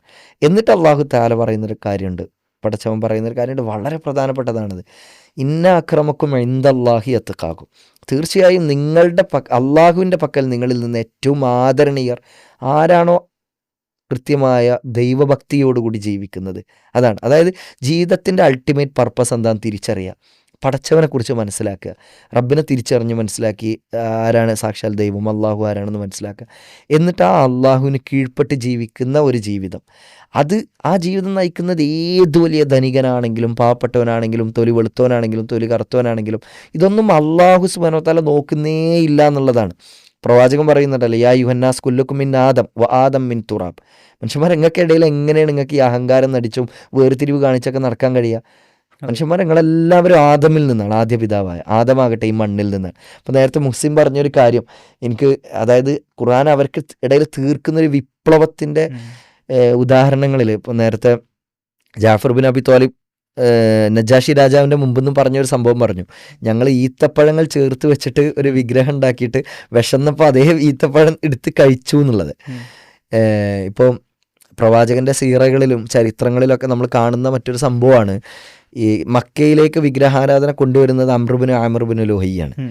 അപ്പോൾ ഇവർ സിറിയയിൽ പോയി അവിടെ കച്ചവടം ചെയ്തപ്പോൾ കച്ചവടത്തിൽ ആ സിറിയയിലുള്ള മനുഷ്യന്മാർ നേടിയെടുക്കുന്ന അഭിവൃദ്ധി കണ്ടിട്ട് ഇതെങ്ങനെയാണ് നിങ്ങൾക്ക് ഇത്ര മെച്ചം ഉണ്ടാകുന്നത്, ഈ ബിസിനസ്സിലൊക്കെ എങ്ങനെയാണ് ഡെവലപ്മെൻറ്റ് ഉണ്ടാകുന്നത്, അത് ഞങ്ങളിവിടെ ഈ ഇത്തരം വിഗ്രഹങ്ങളെ ആരാധിച്ചിട്ടാണ് എന്ന് പറയുമ്പോൾ അവിടുന്ന് അവർ ഒരു വിഗ്രഹത്തെ കൊണ്ടുവന്നിട്ട് നാട്ടിൽ അവിടെ കൊണ്ടുവരികയാണ്. അവിടുന്ന് സിറിയയിൽ നിന്ന് വാങ്ങിക്കൊണ്ടുവന്നിട്ട് മക്കത്തേക്ക് കൊണ്ടുവരികയാണ്. എന്നിട്ട് അവിടെ മക്കയിലുള്ള ആളുകളോട് ഇത് ആരാധിക്കാനും അതിനോട് തേടാനൊക്കെ വേണ്ടിയിട്ട് അവരെ പഠിപ്പിക്കുകയാണ് ചെയ്യണത്. അപ്പോൾ ഇവരെ ഇടയിൽ തന്നെ ഉള്ള ഒരു രീതി കാണാൻ പറ്റും. ഇവർ യാത്രയൊക്കെ ചെയ്തു പോകുമ്പോൾ മരുഭൂമിയിലൊക്കെ ഒറ്റപ്പെട്ട് കഴിഞ്ഞാൽ ഇവരെ കയ്യിലുള്ള വെള്ളം ഉപയോഗിച്ചിട്ട് മരുഭൂമിയിലെ മണലെടുത്തിട്ട് കുഴച്ചിട്ട് അവരൊരു ഐഡിൽ ഉണ്ടാക്കും, എന്നിട്ട് അതിനെ ആരാധിക്കുന്ന. അതായത് ആ സമൂഹം എത്രത്തോളം അതിൽ ലോക്ക്ഡ് ആയിരുന്നു, അതിൻ്റെ ഉള്ളിൽ കെട്ടിപ്പിണഞ്ഞ് കിടന്നിരുന്നു എന്നുള്ളത് നമുക്ക് കാണാം. അതിൽ നിന്ന് അവർക്ക് കിട്ടിയൊരു മോചനം ആ ഏകദൈവ ആരാധനയിലേക്ക്, സാക്ഷാൽ പടച്ചവനെ തിരിച്ചറിയുക, ജീവിതത്തിൻ്റെ കൃത്യമായ ലക്ഷ്യം മനസ്സിലാക്കുക, എന്തിനാണ് ഈ ഭൂമിയിൽ നമ്മൾ വന്നത് എന്ന് അവർ തിരിച്ചറിയാണ്. അത് ശരിയായ രൂപത്തിൽ അവർക്ക് ഇങ്ങോട്ട് കിട്ടുമ്പോൾ അവരനുഭവിക്കുന്ന ഒരു അനുഭൂതി ഉണ്ടല്ലോ, അതൊരിക്കലും നമുക്കൊരിക്കലും ഡിഫൈൻ ചെയ്യാനോ നമുക്ക് മനസ്സിലാക്കി കൊടുക്കാനോ പറ്റൂല. ആ രാജാവിൻ്റെ മുമ്പിൽ അവർക്ക് വലിയ വലിയ പോയിന്റുകളാണ് അവരാ പറയണത്. അവർ എന്തിനാണ് ഞങ്ങൾ ഇവിടെ വന്നത് എന്ന് പറഞ്ഞു കൊടുക്കുമ്പോൾ ഞങ്ങളുടെ കാരണങ്ങൾ ഇതാണ്, ഞങ്ങളിപ്പോൾ അനുഭവിക്കുന്ന അനുഭൂതി ഇതാണ്, ഞങ്ങളെ നല്ലൊരു മനുഷ്യരാക്കി മാറ്റി ഇസ്ലാം എന്നാണ് സത്യത്തിൽ അവർ പറഞ്ഞു കൊടുക്കുന്നത്. അവിടെ വേറെ കുറേ വിഷയങ്ങളുണ്ട്. ഇപ്പോൾ ഈ വിപ്ലവങ്ങളൊക്കെ ഉണ്ടാക്കി എന്ന് പറയുമ്പോൾ ഒരു വിപ്ലവം ഉണ്ടാകണമെങ്കിൽ ആദ്യം ആ വിപ്ലവം ആരൊക്കെയാണോ ബാധിക്കുന്നത് അവരെ സംബന്ധിച്ചിടത്തോളം ഒരു മനോഭാവം ഉണ്ടാവേണ്ടതുണ്ട്. ഇപ്പോൾ ഞാൻ ഒരിക്കലും മാറൂല, ഞാൻ ഇങ്ങനെ തന്നെ ആയിരിക്കും, എൻ്റെ അവസ്ഥ എന്താണോ ഞാൻ ഈ ഒരു അവസ്ഥയെ തന്നെ തുടരും എന്ന വാശി പിടിക്കുന്നവരെ സംബന്ധിച്ചിടത്തോളം ഈ വിപ്ലവം ഉണ്ടാവില്ല. എന്നാൽ എന്തുകൊണ്ട് ഈ മനോഭാവത്തിൽ ഒരു മാറ്റം ഉണ്ടായി? ഈ തിന്മകളിലൊക്കെ മുഴുകിയിരുന്ന ആളുകൾ, ഈ തിന്മകളൊക്കെ ആസ്വദിച്ചിരുന്ന ആളുകൾ, ഇപ്പോൾ വ്യഭിചാര മദ്യപാനം ഇതൊക്കെ ആസ്വദിച്ചിരുന്ന ആളുകളാണ്. ജാഹിലിയ കാലഘട്ടത്തിലെ കവിതകളൊക്കെ കണ്ടാൽ മരിച്ചാൽ പോലും എൻ്റെ മുന്തിരിവള്ളിക്ക് താഴെ കുഴിച്ചിടണം എന്നാ പറയുന്നത്. കാരണം അപ്പോഴും മദ്യം ആസ്വദിക്കാമല്ലോ മരിച്ചതിന് ശേഷം. അപ്പൊ അങ്ങനെ അതിനെ ആസ്വദിച്ചിരുന്ന ആളുകൾക്ക് എങ്ങനെയാണ് ഈ മനോഭാവത്തിൽ ഒരു ആറ്റിറ്റ്യൂഡ് ചേഞ്ച് ഉണ്ടായത്? ഇത് നമ്മൾ ശരിക്കും മനസ്സിലാക്കേണ്ട ഒരു വിഷയമാണ്. അതിന് വളരെ കൃത്യമായ ഉത്തരം മുഹമ്മദ് നബി സല്ലല്ലാഹു അലൈഹി വസല്ലമയുടെ ഭാര്യമാരിൽ ഒരാളായ, നമ്മൾ വിശ്വാസികളെല്ലാം നമ്മുടെ ഉമ്മമാരിൽ ഒരാളായി എണ്ണുന്ന ആയിഷ റളിയല്ലാഹു അൻഹ പറയുന്നുണ്ട്. ആയിഷ റളിയല്ലാഹു അൻഹ പറയുന്നത്, ഖുർആനിൽ ആദ്യം ഇറങ്ങിയ ആയത്തുകളെല്ലാം ഇറങ്ങിയത് സ്വർഗത്തെക്കുറിച്ചും നരകത്തെക്കുറിച്ചും സംസാരിച്ചുകൊണ്ട്. അപ്പോൾ നിങ്ങൾ നന്മകൾ ചെയ്താൽ നിങ്ങൾക്ക് സ്വർഗീയ ആരാമങ്ങളിൽ, സ്വർഗീയ പൂന്തോപ്പുകളിൽ നിങ്ങൾക്ക് ആസ്വദിച്ച് സുഖാസ്വാദനങ്ങളിൽ അത് അനുഭവിച്ചുകൊണ്ട് നിങ്ങൾക്ക് ഒരു അനന്തമായിട്ടുള്ളൊരു കാലം നിങ്ങൾക്ക് അവിടെ ആസ്വദിക്കാം. എന്നാൽ നിങ്ങൾ തിന്മകൾ ചെയ്താൽ നിങ്ങൾക്ക് നരകത്തിലെ ശിക്ഷകൾ അനുഭവിക്കേണ്ടി വരും. ഈ ഒരു ബോധം അവരിലുണ്ടാക്കി. ഈ ഒരു ബോധം ഉണ്ടാക്കിയപ്പോൾ സ്വാഭാവികമായിട്ടും അവർക്ക് നന്മകൾ ചെയ്യണം എന്നൊരു ചിന്ത ഉണ്ടായി. നരകത്തെക്കുറിച്ചുള്ളൊരു ഭീതി ഉണ്ടായപ്പോൾ തിന്മകളിൽ നിന്ന് വിട്ടു നിൽക്കണം എന്നൊരു ചിന്ത അവർക്കുണ്ടായി. പടച്ചവനിലുള്ള വിശ്വാസം അവർക്ക് വർദ്ധിച്ചു. ഈ വിശ്വാസത്തിലുള്ള വർധനവാണ് ശരിക്കും അവരെ സംബന്ധിച്ചിടത്തോളം ഒരു നല്ല മനുഷ്യനാകണം. അതായത് ആദ്യകാലത്ത് ശരിക്കും അവരുടെ ഒരു ബേസും ഫൗണ്ടേഷൻ ക്ലിയർ ചെയ്ത് കൊടുക്കുകയാണ് ചെയ്യുന്നത്. അവരുടെ മനോഭാവത്തിന് ഖുർആൻ.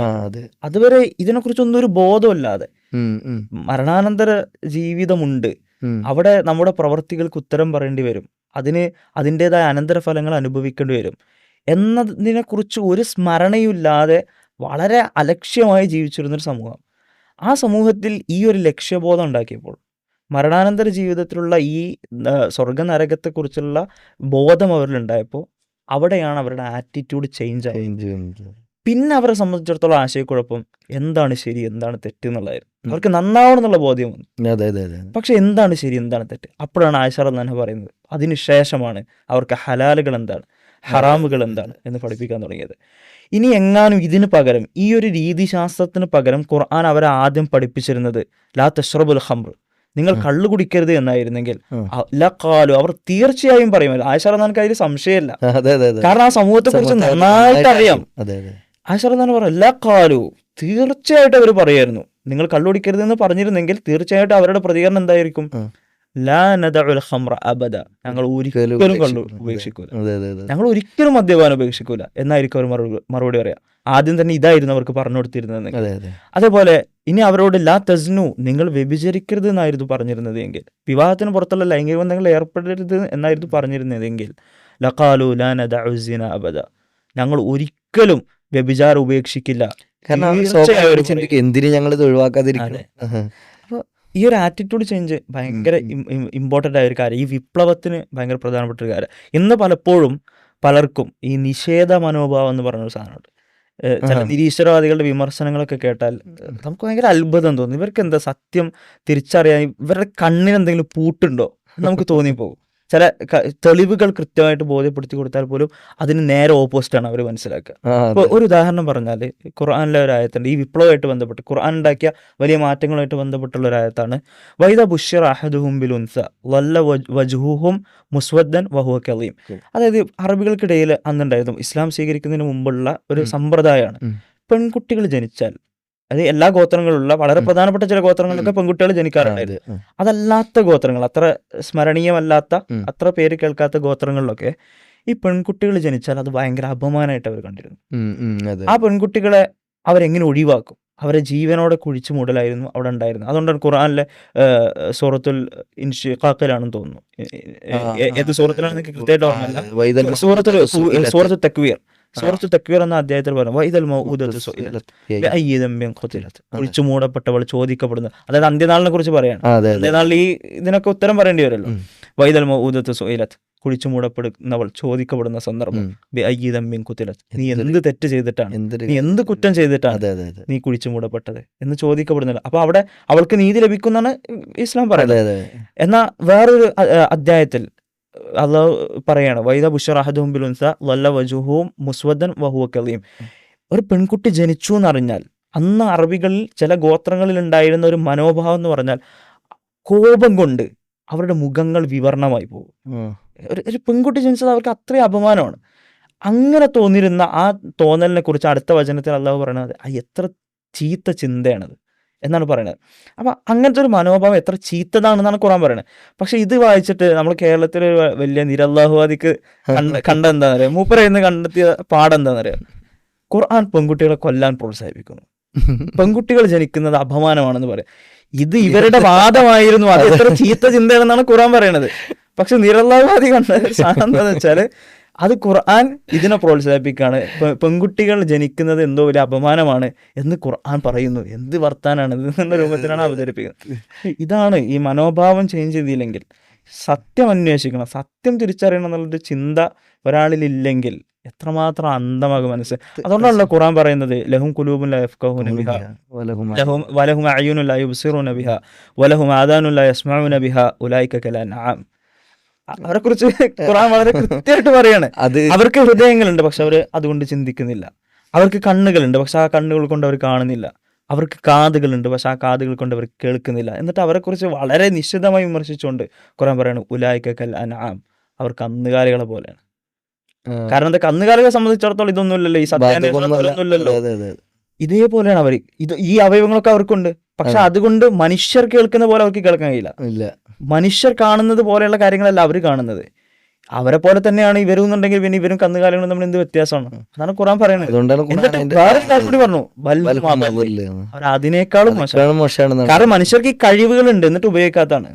ആ മൃഗങ്ങൾക്ക് ആ കഴിവുകൾ ഇല്ല, ഉണ്ടായിരുന്നെങ്കിൽ അവർ. അപ്പോൾ ശരിക്കും ഒരു പൈശാചികമായ തലത്തിലേക്ക് പലപ്പോഴും സമൂഹം ചില വിഷയങ്ങളിൽ താന്നു പോകുന്നുണ്ട്. സത്യമാണത്. ഇപ്പോൾ മുഹ്സിൻ നേരത്തെ പറഞ്ഞ ഈ നിരല്ലാഹുവാദിൻ്റെ അതായത് ഇത് പൊതുവേ ഇവിടെയുള്ള കേരളത്തിലുള്ള അല്ലെങ്കിൽ പുറത്തുള്ള ഈ നിരീശ്വരവാദികളുടെ സമീപന രീതിയാണ്.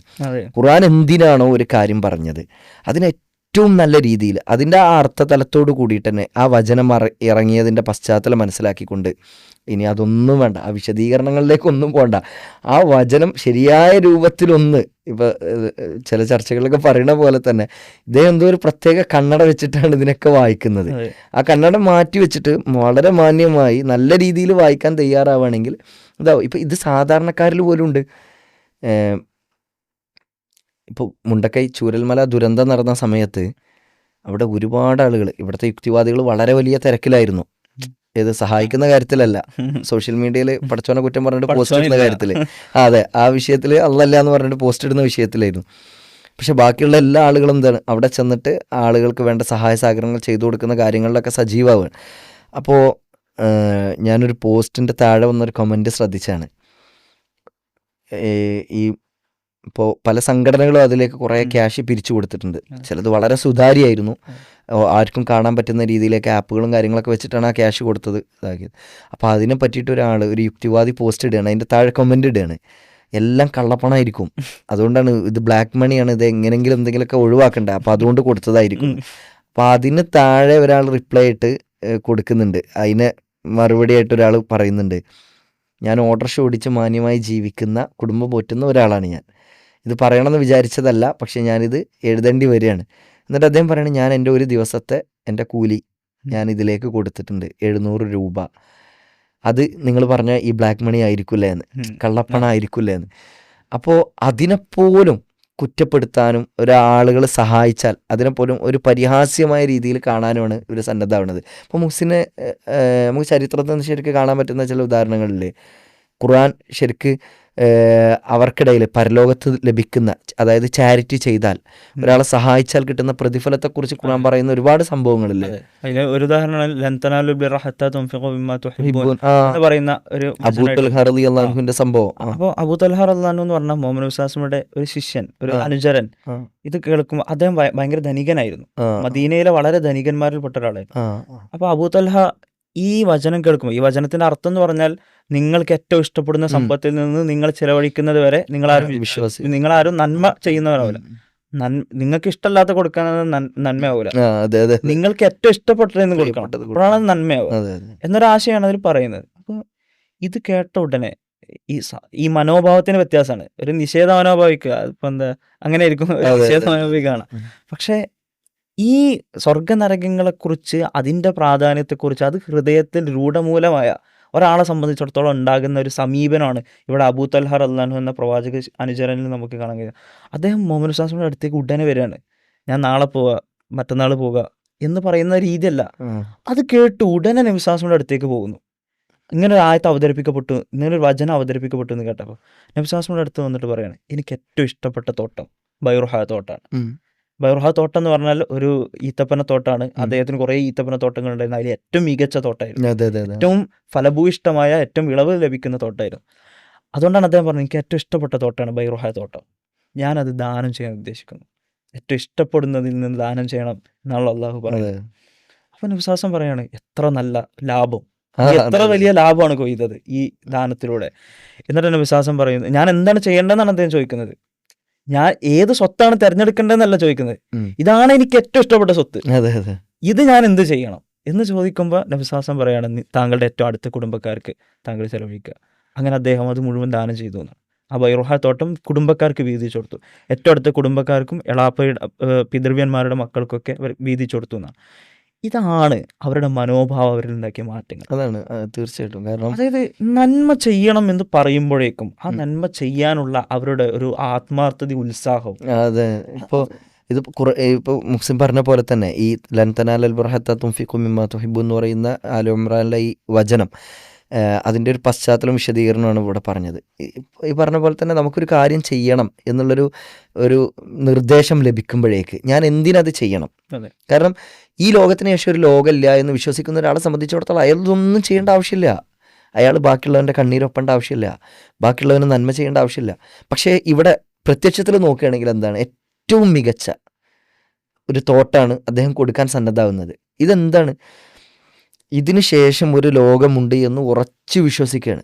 ആ ലോകത്ത് ഞാനിവിടെ ചെയ്യുന്ന നന്മയ്ക്ക് എനിക്ക് പ്രതിഫലം കിട്ടുമെന്നുള്ള കൃത്യമായ ബോധമാണ് അയാളിലുള്ള ശരിയായ മനുഷ്യത്വത്തെ പുറത്തെടുക്കുന്നത്.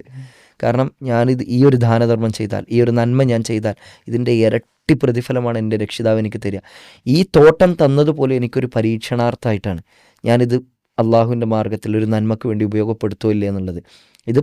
ഇത് ഈ പ്രവാചകൻ്റെ അനുചരന്മാരിൽ ഉടനീളം നമ്മൾ കാണുന്നൊരു സംഭവമാണ്. ഇപ്പോൾ ഇത് ഖുറാൻ്റെ വചനങ്ങളിൽ നിന്ന് മാത്രമല്ല, വേറൊരു സംഭവം സാന്ദർഭികമായിട്ട് എനിക്ക് പറയാൻ തോന്നിയതാണ്. ഒരു നല്ല അറിവ് കിട്ടുമ്പോഴേക്ക് അവരിൽ വരുന്ന മാറ്റം.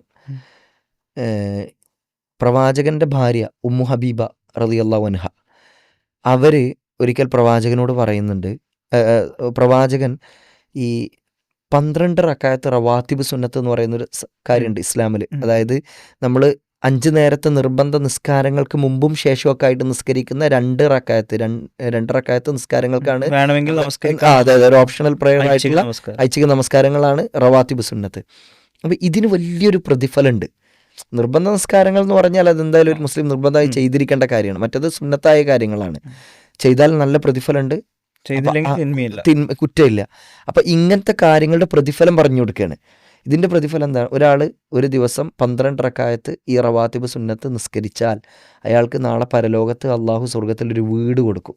ഈ അറിവ് ലഭിച്ചപ്പോഴേക്ക് ഉമ്മു ഹബീബ റളിയല്ലാഹു അൻഹ ഈ അറിവ് ജീവിതത്തിൽ കൊണ്ടുനടക്കുന്നത്.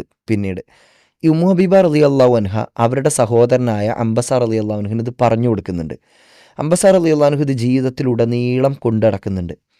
എന്നിട്ട് അവർ മരിക്കാൻ കിടക്കുന്ന സമയത്ത്, ഈ അംബസ റളിയല്ലാഹു അൻഹു മരിക്കാൻ കിടക്കുന്ന സമയത്ത് അദ്ദേഹം തൻ്റെ ശിഷ്യനായ അംർ ഇബ്നു ഔസിനെ വിളിക്കുന്നുണ്ട്. അപ്പോൾ എനിക്ക് അവസാനമായിട്ടൊരു കാര്യം പറയണം എന്നാണ് പറയുന്നത്. ശിഷ്യനായ അംർ ഇബ്നു ഔസ് അടുത്തേക്ക് വരുമ്പോൾ അംർ ഇബ്നു ഔസിനോട് പറയുന്നുണ്ട്, 12 റക്അത്ത് ഈ നിസ്കാരം നിർവഹിച്ചാൽ സ്വർഗത്തിലൊരു വീട് കിട്ടും കേട്ടോ പ്രതിഫലമായിട്ട്. പിന്നീട് അംർ ഇബ്നു ഔസ് ഇത് ജീവിതത്തിൽ നിന്ന് ഒഴിവാക്കിയിട്ടില്ല എന്നാണ്. ഇത് ജീവിതത്തിൽ ഉടനീളം അദ്ദേഹം കൊണ്ടുവരുന്നു. ഏറ്റവും വലിയ രസം അതല്ല, ഈ ഒരു നന്മ അദ്ദേഹത്തിൻ്റെ ശിഷ്യനായ അംർ ഇബ്നു ഔസിൻ്റെ ശിഷ്യനായ നൊഅ്മാൻ ഇബ്നു സാലിമിന് പറഞ്ഞു കൊടുക്കുന്നുണ്ട്. അപ്പം ഞാൻ ആലോചിച്ച് നോക്കുകയാണ്, ഇവരൊരു നന്മ അറിയുമ്പോഴേക്ക് ആ നന്മയുടെ പ്രതിഫലം സ്വർഗത്തിലൊരു വീടാണ് എന്ന് അറിയുമ്പോഴേക്ക്, അതാണ് നേരത്തെ മുഹ്സിൻ പറഞ്ഞത്, അവർക്ക് ആദ്യം സ്വർഗ്ഗനരകങ്ങളെക്കുറിച്ച് പറഞ്ഞു കൊടുത്തിട്ട് അവരുടെ ബേസ് ക്ലിയർ ചെയ്യുകയാണ്, അവരുടെ അടിത്തറ ക്ലിയർ ആക്കുകയാണ്. അവർക്കത് പറഞ്ഞു കൊടുത്തിട്ട് എന്തിന് ഞാൻ ഈ നന്മകൾ ചെയ്യണം, എന്താണ് ഈ നന്മകളൊക്കെ ചെയ്താലുണ്ടാകുന്ന ആഫ്റ്റർ എഫക്റ്റ് എന്താണ്, ഇതിൻ്റെ പ്രതിഫലം എന്താണ്, ഇതുകൊണ്ടുണ്ടാകുന്ന റിവാർഡ് എന്താണ്, ലക്ഷ്യബോധം ഉണ്ടാക്കി കൊടുത്തു എന്നുള്ളതാണ്. അപ്പോൾ ഒരു അറിവ് കിട്ടുമ്പോഴേക്ക് അവരുടെ അത് തലമുറകളിലേക്ക് അവർ കൈമാറിപ്പോവാണ്. ഉമ്മു ഹബീബ റളിയല്ലാഹു അൻഹ അംബസക്ക് നൽകുന്നു, അംബസ റളിയല്ലാഹു അൻഹു ഇത് നേരെ അംർ ഇബ്നു ഔസിന് നൽകുന്നു, അംർ ഇബ്നു ഔസ് റളിയല്ലാഹു അൻഹു തൻ്റെ ശിഷ്യനായ നൊഅ്മാൻ ഇബ്നു സാലിമിന് നൽകുന്നു. ഇതിങ്ങനെ കൈമാറി പോകുമ്പോൾ പോലും അവരിതുകൊണ്ട് കിട്ടുന്ന പ്രതിഫലം മനസ്സിലാക്കിയിട്ടാണ് അവർ പോകുന്നത്. ഇതിപ്പോൾ ഒരു വചനം കാണാം ഖുർആനിൽ തന്നെ, ഒരൊറ്റ ആയത്ത്. അതായത് ഖുർആൻ നേരെ ഇങ്ങനെ പ്രവാചകനൊരു വചനം ഇറക്കി കൊടുക്കുന്നു, അവരത് കേൾക്കുന്നു, അത് കേട്ടിട്ട് പിന്നെ ജീവിതത്തിൽ അത് നേരെ അത് കാണാതെ പഠിക്കുന്നു, അത് അവരുടെ ജീവിതത്തിൽ മാത്രം അങ്ങനെ കൊണ്ടുനടന്നിട്ട് ഒതുക്കുന്നു എന്ന് മാത്രമല്ല, അത് അവർ ജനങ്ങളിലേക്ക് എത്തിച്ചു കൊടുക്കുന്നും കൂടിയുണ്ട്. ഒരു വചനം പോലും, ഓരോ വചനങ്ങളിലും അവരുണ്ടാക്കുന്ന മാറ്റങ്ങളെക്കുറിച്ച് നമുക്ക് കാണാൻ പറ്റും. ഇപ്പോൾ ഖുർആൻ്റെ 49-ാമത്തെ അധ്യായം സൂറത്ത് ഹുജറാത്തിൻ്റെ 1 മുതൽ 5 വരെയുള്ള വചനങ്ങൾ പരിശോധിക്കുമ്പോൾ അവിടെ സത്യവിശ്വാസികളെ വിളിച്ചിട്ട് അള്ളാഹു കുറേ നിർദ്ദേശങ്ങൾ നൽകുന്നുണ്ട്. അതിൽ പറയുന്നൊരു കാര്യം, യാ യുഹല്ലദീന ആമനു ലാ തർഫഉ അസ്വാതക്കും ഫൗഖ സൗത്തിൻ നബി വലാ തജ്ഹറു ലഹു ബിൽ ഖൗലി കജഹരി ബഅദികും ലിബഅദിൻ അൻ തഹ്ബത അമാലുക്കും വഅൻതും ലാ തശ്ഉറൂൻ. സത്യവിശ്വാസികളെ, നിങ്ങൾ ഒരിക്കലും നിങ്ങളുടെ ശബ്ദം നിങ്ങൾ പ്രവാചകൻ്റെ ശബ്ദത്തേക്കാൾ മുകളിലേക്ക് കൊണ്ടുവരാൻ പാടില്ല. ഈ ആയത്ത് അവതരിക്കുന്ന ഒരു പശ്ചാത്തലമുണ്ട്, ഒരു സന്ദർഭമുണ്ട്. പലപ്പോഴും ഇവിടെയുള്ള ചില നിരീശ്വരവാദികളായ ആളുകളൊക്കെ ഓരോ ആയത്തുകൾ എടുത്തിട്ട് അവർക്ക് തോന്നിയ രൂപത്തിലേക്ക് വ്യാഖ്യാനിക്കുമ്പോൾ ഉണ്ടാകുന്ന പ്രശ്നം എന്താണെന്ന് വെച്ചാൽ, ഓരോ ആയത്തും വചനങ്ങളും അവതരിച്ചപ്പോൾ ഉണ്ടാകുന്ന പശ്ചാത്തലം മനസ്സിലാക്കാത്തത് കൊണ്ടാണ്. എന്തിനാണ് ആയത്ത് അവതരിച്ചത്, ഏത് സന്ദർഭത്തിലാണ് അവതരിച്ചത് എന്ന് മനസ്സിലാക്കാത്തതും കൂടിയാണ്. അപ്പോൾ ഈ ഒരു വചനം ഇറങ്ങിയപ്പോൾ പ്രവാചകൻ്റെ മുമ്പിൽ ഒരു നിവേദക സംഘം വരുന്നുണ്ട്. എന്നിട്ട് പ്രവാചകനോട് ചോദിക്കുന്നുണ്ട്, ഞങ്ങളിൽ നിന്ന് ആരെയാണ് നേതാവാക്കേണ്ടത്. അപ്പോൾ ആ സമയത്ത് ആ സദസ്സിൽ സ്വർഗം കൊണ്ട് സന്തോഷവാർത്ത അറിയിക്കപ്പെട്ട 10 പേരിലെ പ്രധാനികളായ 2 ആളുകളാണ് അബൂബക്കർ റളിയല്ലാഹു അൻഹുവും ഉമർ ബിൻ ഖത്താബ് റളിയല്ലാഹു അൻഹുവും. ഈ 2 പേരും അങ്ങോട്ടും ഇങ്ങോട്ടും അഭിപ്രായ വ്യത്യാസത്തിലാകുന്നുണ്ട്. ഇന്നയാളാക്കാമെന്ന് അബൂബക്കർ റളിയല്ലാഹു അൻഹു പറയുന്നു, അത് വേണ്ട പ്രവാചകരെ ഇന്നയാളാക്കാമെന്ന് ഉമർ റളിയല്ലാഹു അൻഹു പറയുന്നു. അവർക്കിടയിൽ ചെറിയൊരു സംസാരം ഉണ്ടായപ്പോൾ ശബ്ദം അവിടെ ഉയർന്നപ്പോൾ ഈ വചനം അവിടെ പ്രസക്തമാണ്. അപ്പോഴേക്ക് ഇത് എൻ്റെ അമലുകൾ, ഞാൻ ചെയ്ത സൽക്കർമ്മങ്ങൾ ഇല്ലാതായി പോകുമോ എന്നവർ മനസ്സിലാക്കിയിട്ട് അവർക്ക് സംഭവിച്ചു പോയ കാര്യത്തിൽ അവർക്ക് ഖേദമുണ്ടായിട്ട് പിന്നീട് അങ്ങോട്ട് ചരിത്രത്തിൽ നമ്മൾ കാണുന്നത് അബൂബക്കർ റളിയല്ലാഹു അൻഹു, ഉമർ റളിയല്ലാഹു അൻഹു ഒക്കെ എന്തെങ്കിലും കാര്യം സംസാരിക്കുമ്പോൾ സ്വകാര്യം പറയുന്ന രൂപത്തിലായിരുന്നു എന്നുള്ളത് ഒരു വചനം അവരിൽ ഉണ്ടാക്കുന്ന മാറ്റമാണ്. സാബിത്ത് ഇബ്നു ഖൈസ് റളിയല്ലാഹു അൻഹുവിൻ്റെ ശബ്ദം പ്രവാചകൻ്റെ ഒരു അനുചരനാണ്. അദ്ദേഹത്തിൻ്റെ ശബ്ദം പൊതുവേ കുറച്ച് ഉയർന്ന ശബ്ദമാണ്. അപ്പോൾ ഈ വചനം ഇറങ്ങിയപ്പോൾ അദ്ദേഹം വിചാരിച്ചു ഇത് എന്നെ പറ്റിയാണോ, എൻ്റെ ശബ്ദം ഇനി പ്രവാചകന്റെ മുമ്പിൽ വെച്ചങ്ങനെ ഉയർന്ന എൻ്റെ നന്മകൾ പൊളിഞ്ഞു പോകും. ഇവിടെ വേറൊരു കാര്യമുണ്ട്, പലരും ഇപ്പോൾ ഖുറാനൊക്കെ വായിക്കുമ്പോഴേ പല ആയത്തുകളും ഇത് ഓനെ പറ്റിയാണ്, ഇത് അവളെ പറ്റിയാണ് എന്നുള്ള ചിന്തയാണ്. അവര് ചിന്തിക്കുന്നത് നമ്മൾ അവര് തമ്മിലുള്ള ഒരു മാറ്റം അതാണ്. അപ്പോൾ അദ്ദേഹം നേരെ പോയിട്ട് വീട്ടിൽ കൂടുകയാണ്. പ്രവാചകൻ പിന്നെ പള്ളിയിൽ അദ്ദേഹത്തെ കാണുന്നില്ല. അപ്പോൾ അന്വേഷിക്കുന്നുണ്ട് എവിടെയാണ് സാബിത്ത്. അപ്പോൾ പറഞ്ഞു അദ്ദേഹം വീട്ടിലാണ് പ്രവാചകരെ, ഒരു റൂമിൻ്റെ ഉള്ളിൽ അദ്ദേഹം കഴിഞ്ഞുകൂടുകയാണ്. എന്താണ് കാരണം എന്ന് ചോദിക്കുമ്പോൾ പറയുന്നുണ്ട് അദ്ദേഹത്തിൻ്റെ ശബ്ദം കുറച്ച് ഉയർന്നതല്ലേ, അപ്പോൾ പ്രവാചകരെ നന്മ പൊളിഞ്ഞു പോകുമോ എന്ന് പേടിച്ചിട്ടാണ്. പ്രവാചകൻ അദ്ദേഹത്തെ വരുത്തിക്കുകയാണ്. എന്നിട്ട് പറയുന്ന സാബിത്തെ ഇത് നിന്നെ പറ്റിയിട്ടല്ല അത്. അപ്പോൾ ഈ കാര്യം പറഞ്ഞു കൊടുക്കണം. അപ്പോൾ ഒരു വചനം പോലും അവരിൽ ഉണ്ടാക്കുന്ന ഏറ്റവും സൂക്ഷ്മമായ തലത്തിൽ പോലെ അവരുടെ ജീവിതത്തെ അത് മാറ്റിമറിക്കുകയാണ് ചെയ്യുന്നത്. അപ്പോൾ ഖുർആനിന് മാത്രമേ അങ്ങനെ ഒരു വിപ്ലവത്തിന് സാധിക്കുള്ളൂ എന്നുള്ളത് ഇപ്പോൾ ചരിത്രകാരന്മാർ പോലും അത് സമ്മതിക്കുന്ന ഒരു കാര്യമാണ്. ഒരു RVC ബോഡ്ലി എന്ന് പറയുന്നൊരു എഴുത്തുകാരുണ്ട്. അദ്ദേഹത്തിൻ്റെ ഒരു പുസ്തകത്തിൻ്റെ പേര് the messenger the life of Muhammad എന്നുള്ള പുസ്തകമാണ്. അതിലദ്ദേഹം പ്രവാചകൻ ഖുർആൻ അവരുടെ മുമ്പിൽ ഓതി കേൾപ്പിച്ച് ആ സമൂഹത്തിൽ വരുത്തിയ വിപ്ലവത്തെ പറ്റിയിട്ട് എഴുതുന്നുണ്ട്. This book transformed the simple shepherds, merchants and nomads of Arabia into warriors and empire builders എന്ന്. അറേബ്യയിലുണ്ടായിരുന്ന ആട്ടിടയന്മാരെയും അലഞ്ഞു തിരിഞ്ഞ് നടന്നിരുന്ന സാധാരണക്കാരായ അറബികളെയും പടയാളികളും സാമ്രാജ്യത്തിൻ്റെ സ്ഥാപകരൊക്കെ ആക്കി മാറ്റി തീർത്തത് ഈ ഗ്രന്ഥാണെന്ന്. ഇവിടെ വേറൊരു സംഗതി ഉണ്ട്. ഞാൻ നേരത്തെ സൂചിപ്പിച്ചല്ലോ, അതായത് നജ്ജാഷിന്റെ അടുത്തേക്ക് സത്യനിഷേധികളായിട്ടുള്ള ആളുകൾ വിട്ട രണ്ടാളുകൾ, അതിലൊരാള് അമ്രുൽ ആസാണ്. അതില് ശരിക്ക് ഈ പറഞ്ഞ ഈ സംഗതി ഉണ്ടല്ലോ, ഈ പുസ്തകത്തിൽ പറഞ്ഞ അവരെ വാരിയേഴ്സ് ആക്കി എംപയർ ബിൽഡേഴ്സ്. ഈ അമ്രുൽ ആസിനെ മുസ്ലിങ്ങൾ ഓർക്കുമ്പോൾ സാധാരണ ഓർക്കല് ഈ കഥയിൽ അമ്രുൽ ആസൻ ഉണ്ട് എന്നുള്ള പല മുസ്ലിങ്ങൾക്ക് ചിലപ്പോൾ ഓർമ്മ ഉണ്ടാവും. അതായത് നജ്ജാഷിന്റെ അടുത്തേക്ക് മുസ്ലിങ്ങളെ തിരിച്ചു കൊണ്ടുവരാൻ നജ്ജാഷിയോട് റിക്വസ്റ്റ് ചെയ്ത ആളുകളിൽ ഒരാൾ അമ്രുൽ ആസ് ആയിരുന്നു ഓർമ്മ ഉണ്ടാവും മുസ്ലിങ്ങൾക്കും. പക്ഷെ മുസ്ലിങ്ങൾക്ക് എല്ലാവർക്കും ഓർമ്മ ഉള്ള ഒരു അമ്രുൽ ആസ് ഉണ്ട്. അത് ഇസ്ലാം സ്വീകരിച്ച ശേഷമുള്ള അമ്രുൽ ആസ്. ആ അമ്രുൽ ആസിനെ ഓർക്കാനുള്ള വളരെ പ്രധാനപ്പെട്ട കാരണങ്ങളിൽ ഒരുപാട് കാരണങ്ങളുണ്ട്. ഒന്ന്, അദ്ദേഹം ഈജിപ്ത് കീഴടക്കിയ സൈന്യാധിപന്മാരിലായിരുന്നു. മുസ്ലിങ്ങൾ അദ്ദേഹത്തിന്റെ പേര് കേൾക്കുമെന്ന് ഓർക്കുന്ന അതിന്റെ പേരിലാണ്. ഇത് ഈ ഹദീസിലുള്ളതുകൊണ്ട് മാത്രമാണ് നമ്മൾ അത് ഇങ്ങനെ ഒരു പാസ്റ്റ് അമ്രുൽ ആസ് ഉണ്ടായിരുന്നത്. ഇസ്ലാം അതൊന്നും മാറ്റി. അതുവരെ ഗോത്രങ്ങൾ തമ്മിലുള്ള തല്ലിൽ മാത്രം ഉണ്ടായിരുന്ന ഒരാളാണ് അമ്രുൽ ആസ്. പിന്നീട് ഈജിപ്ത് എന്ന് പറഞ്ഞാൽ അന്നത്തെ ബൈസാന്റിയൻ റോമൻ സാമ്രാജ്യത്തിന്റെ വളരെ പ്രധാനപ്പെട്ട നഗരങ്ങളിലൊന്നാണ്. അത് കീഴടക്കുന്ന ഒരു വലിയ എംപയർ ബിൽഡേഴ്സിൽ പെട്ട ഒരാളായി മാറി. ഈ വാക്ക് എത്രത്തോളം അന്വർത്ഥമാകുന്നു. തീർച്ചയായിട്ടും. അതായത് ഇസ്ലാമിന്റെ ശത്രുക്കൾ പോലും ആയിരുന്ന ആളുകൾ അവർ ഇസ്ലാമിലേക്ക് പ്രവേശിച്ചപ്പോൾ ഇസ്ലാമിന്റെ പതാകവാഹകരായ അവർ പുതിയ പുതിയ മേഖലകൾ കീഴടക്കുന്ന തീർച്ചയായിട്ടും കാണാൻ കഴിയും. ഇപ്പൊ മുഹ്സിനെ, നമുക്ക് ഈ വിഷയത്തിൽ കാണുന്ന ഒരു ഡൗട്ടായിട്ട് ആളുകളൊരു വിമർശനമായിട്ട് പറയാറുണ്ട്, എന്തിനാണ് ഖുർആൻ 23 വർഷത്തെ കാലഘട്ടം കൊണ്ട് ഖുർആൻ അവതരിപ്പിച്ചത്? എന്താ പടച്ചോന് ഒരു നേർക്ക് നേരാണ്ട് അവതരിപ്പിച്ചാൽ പോരായിരുന്നോ? പെട്ടെന്ന് നിന്നാണ്ട് അവതരിപ്പിച്ചാൽ പോരായിരുന്നു? എന്നൊരു സമൂഹത്തെ പെട്ടെന്ന് മാറ്റിക്കൂടായിരുന്നു? എന്തിനാണ് നിങ്ങൾ 23 വർഷം എടുത്ത് എന്നൊക്കെയുള്ള ഒരു രീതിയിൽ സംശയമായിട്ടോ അല്ലെങ്കിൽ ഒരു വിമർശനമായിട്ടൊക്കെ ഉദ്ധരിക്കാറുണ്ട്. സത്യത്തിൽ നമുക്ക് കാണാൻ പറ്റും ഖുർആൻ ഒരു സമൂഹത്തെ, ആ ഖുർആൻ അനുസരിച്ച് ജീവിക്കുന്ന ഒരു സമൂഹത്തെ ഇവിടെ ഉണ്ടാക്കിയെടുക്കണം. ഒരു ഫിലോസഫി ഇങ്ങനെ പറഞ്ഞു പോകില്ല, അതനുസരിച്ച് ജീവിക്കുന്ന ഒരു തലമുറനെ ഉണ്ടാക്കിയെടുക്കുകയാണെന്നുള്ളത് കാണാൻ പറ്റും. ഇപ്പം ഞാൻ നേരത്തെ സൂചിപ്പിച്ച സംഗതി അവരുടെ ആറ്റിറ്റ്യൂഡ് ചേഞ്ച് എങ്ങനെ ഉണ്ടാക്കിയ സ്വർഗ്ഗനരകങ്ങളെക്കുറിച്ച് ഓർമ്മിപ്പിച്ചുകൊണ്ടാണെന്ന് പറഞ്ഞു. പക്ഷെ സ്വർഗ്ഗനരകങ്ങളെക്കുറിച്ച് ഓർമ്മിപ്പിച്ചാൽ പോലും ഒറ്റയടിക്ക് എല്ലാ തിന്മകളെയും ഒഴിവാക്കാൻ പറ്റില്ല. കാരണം അത്രമാത്രം തിന്മകളിൽ അവർ മുഴുകിപ്പോയിരുന്നു. നേരത്തെ സൂചിപ്പിച്ച ആ മദ്യത്തിന്റെ കാര്യം, മരണപ്പെട്ടു പോയാൽ പോലും മുന്തിരിവള്ളിന്റെ അടിയിൽ ഇടണം എന്ന് പറഞ്ഞാൽ അത്രമാത്രം അവരത് സ്വാധീനിച്ചിരുന്നു. അവരുടെ ജീവിതത്തിന്റെ വളരെ പ്രധാനപ്പെട്ട ഒരു ഭാഗമായിരുന്നു. അവരോട് മദ്യം ഒഴിവാക്കണം എന്നൊറ്റയടിക്ക് പറയാൻ കഴിയില്ല സ്വർഗ്ഗനരകത്തിൽ വിശ്വസിക്കുന്ന ആളുകൾക്ക് പോലും. അപ്പോൾ സ്വാഭാവികമായിട്ടും ഇസ്ലാം അവിടെ വളരെ പ്രായോഗികമായ രീതിയാണ് അവരെങ്ങനെ മാറ്റുന്നതിൽ, അവരുടെ പരിവർത്തനത്തിൽ വളരെ പ്രായോഗികമായ രീതിയാണ് അവിടെ സാക്ഷാത്കരിച്ചതെന്ന് നമുക്ക് മനസ്സിലാക്കാൻ കഴിയും. ഇപ്പോൾ ഒരു ഉദാഹരണത്തിന് മദ്യത്തിന്റെ നിരോധനം തന്നെ എടുക്കുക. മദ്യത്തിന്റെ നിരോധനം അതിൻ്റെ ഒരു ഉദാഹരണമാണ്, അതിൻ്റെ ഒരു രീതിശാസ്ത്രം. ആദ്യം പറഞ്ഞത് വല തഖറബുസ്സലാത്ത വഅൻതും സുക്കാറ, നിങ്ങൾ നമസ്കരിക്കുന്ന സമയത്ത് നിങ്ങൾ മദ്യപിക്കരുത്. അപ്പോൾ ഇസ്ലാമിലെന്ന് പറഞ്ഞാൽ എല്ലാ കാര്യങ്ങളും, ഇസ്ലാമിലെ ഒരു അടിസ്ഥാന തത്വങ്ങളിലൊന്നാണ് എല്ലാ കാര്യങ്ങളും അനുവദനീയമാണ്, അത് നിരോധിക്കപ്പെടുന്നത് വരെ. ഇതാണ് ഇസ്ലാമിലെ അടിസ്ഥാന തത്വങ്ങൾ. അപ്പോൾ സ്വാഭാവികമായിട്ട് അതുവരെ അത് നിരോധിക്കപ്പെട്ടിട്ടില്ല, മദ്യം നിരോധിക്കപ്പെട്ടിട്ടില്ല. കാരണം ഇവരെങ്ങനെ സംസ്കരിച്ച് വരുന്നേ ഉള്ളൂ, തുടക്കമാണ്, ആ ഒരു ഫസ്റ്റ് സ്റ്റേജിലാണ്. അപ്പോൾ അതുകൊണ്ട് തന്നെ അവരോട് ആദ്യം തന്നെ മദ്യം മുഴുവൻ ഉപേക്ഷിക്കണം എന്ന് പറയാൻ പറ്റില്ല. അവരോട് പറയാൻ പറ്റുന്ന ഒരു കാര്യം, നിങ്ങൾ ആരാധനയ്ക്ക് വരുമ്പോൾ, നിസ്കരിക്കാൻ വരുമ്പോൾ നിങ്ങൾ മദ്യപിക്കരുത്, ആ മദ്യലഹരിയിൽ വന്നു പോരുത്. അപ്പോൾ സ്വാഭാവികമായിട്ടും പല സ്വഹാബിമാരും അത് നിർത്തി. ചില സ്വഹാബിമാർ പൂർണ്ണമായിട്ട് നിർത്തി അപ്പം തന്നെ. അവർക്ക് കാരണം നിസ്കരിക്കുമ്പോൾ മാത്രം മദ്യപിക്കാതെ വരുന്നതിനേക്കാളും നല്ലത് പാടെ ഉപേക്ഷിക്കുന്നതാണെന്ന് ചിലർക്ക് തോന്നി. എന്നാൽ ചിലരെ സംബന്ധിച്ചിടത്തോളം ഇത്രല്ലേ പറഞ്ഞിട്ടുള്ളൂ, നിസ്കരിക്കും മദ്യപിക്കരുത് എന്നല്ലേ പറഞ്ഞിട്ടുള്ളൂ, ബാക്കിയുള്ള സമയത്ത് മദ്യപിക്കാലോ എന്ന രൂപത്തിൽ ചില സ്വഹാബികൾ അതിൽ തുടർന്നു. എന്നാലും കുറേ ആളുകൾ നിർത്തിയിരുന്നു പരിപൂർണമായി.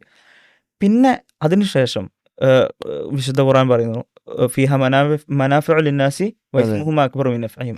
അതിൽ ചില ഉപകാരങ്ങളൊക്കെ ഉണ്ട്. ഇപ്പോൾ മദ്യം കുടിച്ചാൽ ചില ഉപകാരങ്ങളൊക്കെ ഉണ്ട്. നൈമിഷികമായ സ്ട്രെസ് ഒഴിവാക്കാൻ പറ്റും. അതേപോലെ നമുക്ക് എന്തെങ്കിലും ടെൻഷൻ ഉണ്ടെങ്കിൽ അത് ബോധമില്ലാത്തൊരവസ്ഥയിൽ അതൊന്നും ഓർക്കേണ്ട ഒരു ആവശ്യം, അതിൻ്റെ ഒരു പ്രയാസം അനുഭവിക്കേണ്ട ആവശ്യം ഉണ്ടാകും. അങ്ങനത്തെ നൈമിഷികമായ ചില പ്രയോജനങ്ങൾ ഉണ്ടാകാം. പക്ഷെ വൈസ്മുഹും അക്ബറു മിൻ നഫഇഹിം, അതിന്റെ ദോഷങ്ങളാണ് അതിന്റെ പ്രയോജനങ്ങളെക്കാൾ കൂടുതലുള്ളത്. അതൊക്കെ നമ്മൾ കാണുന്നതാണ്, നമ്മൾ കൂടുതൽ വിശദീകരിക്കേണ്ട ഒരു ആവശ്യമില്ല. അപ്പോൾ രണ്ടാമത്തെ സ്റ്റേജ് അതാണ്. ഖുർആൻ ഇവരെ ഓർമ്മിപ്പിക്കുകയാണ്, ദോഷങ്ങളാണ് കേട്ടോ കൂടുതലുള്ളത് പ്രയോജനങ്ങളെക്കാൾ. നിങ്ങൾക്ക് ചിലപ്പോൾ പ്രയോജനങ്ങൾ ഉണ്ടാവും, പക്ഷെ ദോഷങ്ങളാണ് കൂടുതലുള്ളത്. അപ്പോൾ പിന്നെയും കുറേ സഹാബികൾ അത് പൂർണ്ണമായിട്ട് ഉപേക്ഷിക്കുക. പക്ഷെ അപ്പോഴും ചിലർ ഇത്ര പറഞ്ഞിട്ടല്ലേ ഉള്ളൂ, ദോഷങ്ങളാണെന്നല്ലേ പറഞ്ഞിട്ടുള്ളൂ, ഉപേക്ഷിക്കുന്നത് മൊത്തത്തിൽ പറഞ്ഞിട്ടില്ലല്ലോ എന്ന രൂപത്തിൽ ചില സഹാബികൾ അപ്പോഴും എന്ത് ചെയ്തിരുന്നു, മദ്യപിച്ച ആളുകളുണ്ടായിരുന്നു. പക്ഷെ പിന്നീട് അവസാനം ഖുർആൻ മൂന്നാമത്തെ ഒരു ഘട്ടത്തിൽ ഖുർആൻ പറയുന്നത് ഫഹൽ അൻതും മുൻതഹൂൻ, നിങ്ങൾക്ക് വിരമിക്കാൻ സമയമായില്ലേ. അപ്പോൾ ഇവരെ സംബന്ധിച്ചിടത്തോളം ആ വിശ്വാസം ഉറച്ചു, പടച്ചവനുള്ള വിശ്വാസം. പടച്ചവൻ നമ്മളോടൊരു കാര്യം പറയുമ്പോൾ അതനുസരിക്കാൻ ഞാൻ ബാധ്യസ്ഥനല്ലേ, പടച്ചവൻ എന്നോട് നിനക്ക് നിർത്താൻ സമയമായില്ലേ എന്ന് ചോദിക്കുമ്പോൾ ഞാനത് നിർത്തണ്ടേ, ഈ ചിന്തയാണ് അവരെ ബാധിക്കുന്നത്. അപ്പോൾ ഇങ്ങനെ ഈ ഒരു രീതിശാസ്ത്രമാണ് ഖുർആൻ ശരിക്കും പല ഹറാമുകളും നിരോധിക്കാൻ ഉപയോഗിച്ചത്. നമ്മൾ ശരിക്കും ഈ രീതിശാസ്ത്രമാണ് മറ്റുള്ളവർ സംസ്കരിക്കാൻ ഉപയോഗിക്കേണ്ടത്. അപ്പോൾ നമ്മൾ പലരോടും ദഅവത്ത് നടത്തുന്നുണ്ടാവും, ഇസ്ലാമിലേക്ക് ക്ഷണിക്കുന്നുണ്ടാവും. ആദ്യം തന്നെ അവരോട് ഹറാമുകളല്ല പറയേണ്ടത്, ഇസ്ലാമിന്റെ അടിസ്ഥാനങ്ങളാണ് പറയേണ്ടത്, പടച്ചവനെ കുറിച്ചാണ് പറയേണ്ടത്. അത് യുക്തിപരമായി നമുക്ക് സ്ഥാപിക്കാനും പറ്റും. ഒരു പടച്ചവനുണ്ട്, അവൻ ഏകനാണ്, അവന് ഇന്ന സവിശേഷതകളുണ്ട്, യുക്തിപരമായി തന്നെ സ്ഥാപിക്കാൻ കഴിയും. പ്രവാചകനെ കുറിച്ച് നമുക്ക് യുക്തിപരമായി സ്ഥാപിക്കാൻ കഴിയും. ഈ പ്രവാചകത്വത്തെക്കുറിച്ച് എന്തുകൊണ്ടാണ് പ്രവാചകനെ നമ്മൾ അംഗീകരിക്കുന്നത്, ഇങ്ങനത്തെ വിഷയങ്ങളൊക്കെ നമുക്ക് യുക്തിപരമായി സ്ഥാപിക്കാൻ കഴിയും. ഇങ്ങനെ അടിസ്ഥാനങ്ങൾ പഠിപ്പിച്ചതിന് ശേഷം മാത്രമാണ് നമ്മൾ ബാക്കിയുള്ള സംസ്കരണ പ്രവർത്തനങ്ങളിലേക്ക്, കർമ്മശാസ്ത്രം പഠിപ്പിക്കുന്നതിലേക്ക് ഒക്കെ നമ്മൾ മുതിരേണ്ടത്. ഇങ്ങനെ ഘട്ടം ഘട്ടമായിക്കൊണ്ടാണ് അത് ചെയ്യേണ്ടത് എന്ന ഗുണപാഠം കൂടി ഖുർആനിൻ്റെ ഒരു രീതിശാസ്ത്രത്തിൽ നിന്ന്, ഈ മദ്യം നിരോധിക്കുക എന്നൊരൊറ്റ തിന്മയുമായി ബന്ധപ്പെട്ടുകൊണ്ട് എന്ത് രീതിയാണോ ഖുർആൻ പാലിച്ചത് അതിൽ നിന്ന് നമുക്ക് ഈ ഗുണപാഠങ്ങളൊക്കെ കിട്ടും എന്നുള്ളത് ഖുർആൻ്റെ ഒരു വലിയ ഒരു മഹത്വമായിട്ട് നമുക്ക് കാണാൻ കഴിയും. ആ വിപ്ലവം ഉണ്ടാക്കുന്ന രീതി ഇങ്ങനെയാണ്.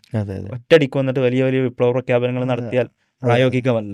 അതായത് മനുഷ്യരുടെ മനസ്സുകൾ അറിയുന്ന, മനുഷ്യ സമൂഹത്തിന്റെ രീതി അറിയുന്ന പടച്ച റബ്ബിൽ നിന്നൊരു ഗ്രന്ഥം ഇറങ്ങും, സ്വാഭാവികമായിട്ടും ആ രീതി തന്നെ ആയിരിക്കും. കാരണം ഘട്ടം ഘട്ടമായിട്ടുള്ള ഒരു അവതരണം. അതേ ഇപ്പോൾ ആറ്റോമിക് ഹാബിറ്റ്സ് എന്ന് നമ്മൾ പറയുന്നുണ്ടല്ലോ, ചെറിയ രീതിയിലുള്ള മാറ്റങ്ങളാണ് മനുഷ്യനിൽ അത് നിലനിൽക്കുള്ളൂ. അപ്പോൾ ആ മാറ്റങ്ങൾ അവരിൽ ഉണ്ടാക്കി വന്ന് വിശ്വാസപരമായി അവരെ ഉറപ്പിച്ച് പിന്നെ അവർക്ക് കാര്യങ്ങൾ കൃത്യമായി പറഞ്ഞു കൊടുക്കുമ്പോൾ ആ സമൂഹം പൂർണ്ണമായി മാറാൻ തയ്യാറാവുക. ആറ്റോമിക് ഹാബിറ്റ്സ് പോലുള്ള സെൽഫ് ഹെൽപ്പ് ബുക്സുകളൊക്കെ വായിക്കുമ്പോൾ നമുക്ക് ശരിക്കും അത്ഭുതം തോന്നും, ഇസ്ലാം തന്നെയല്ലേ പറയണത്. തീർച്ചയായിട്ടും അതാണ്, ഈ മൂല്യങ്ങളല്ലേ നമുക്ക് പഠിപ്പിച്ചു തരുന്നത്. തീർച്ചയായിട്ടും മനസ്സിലാവും.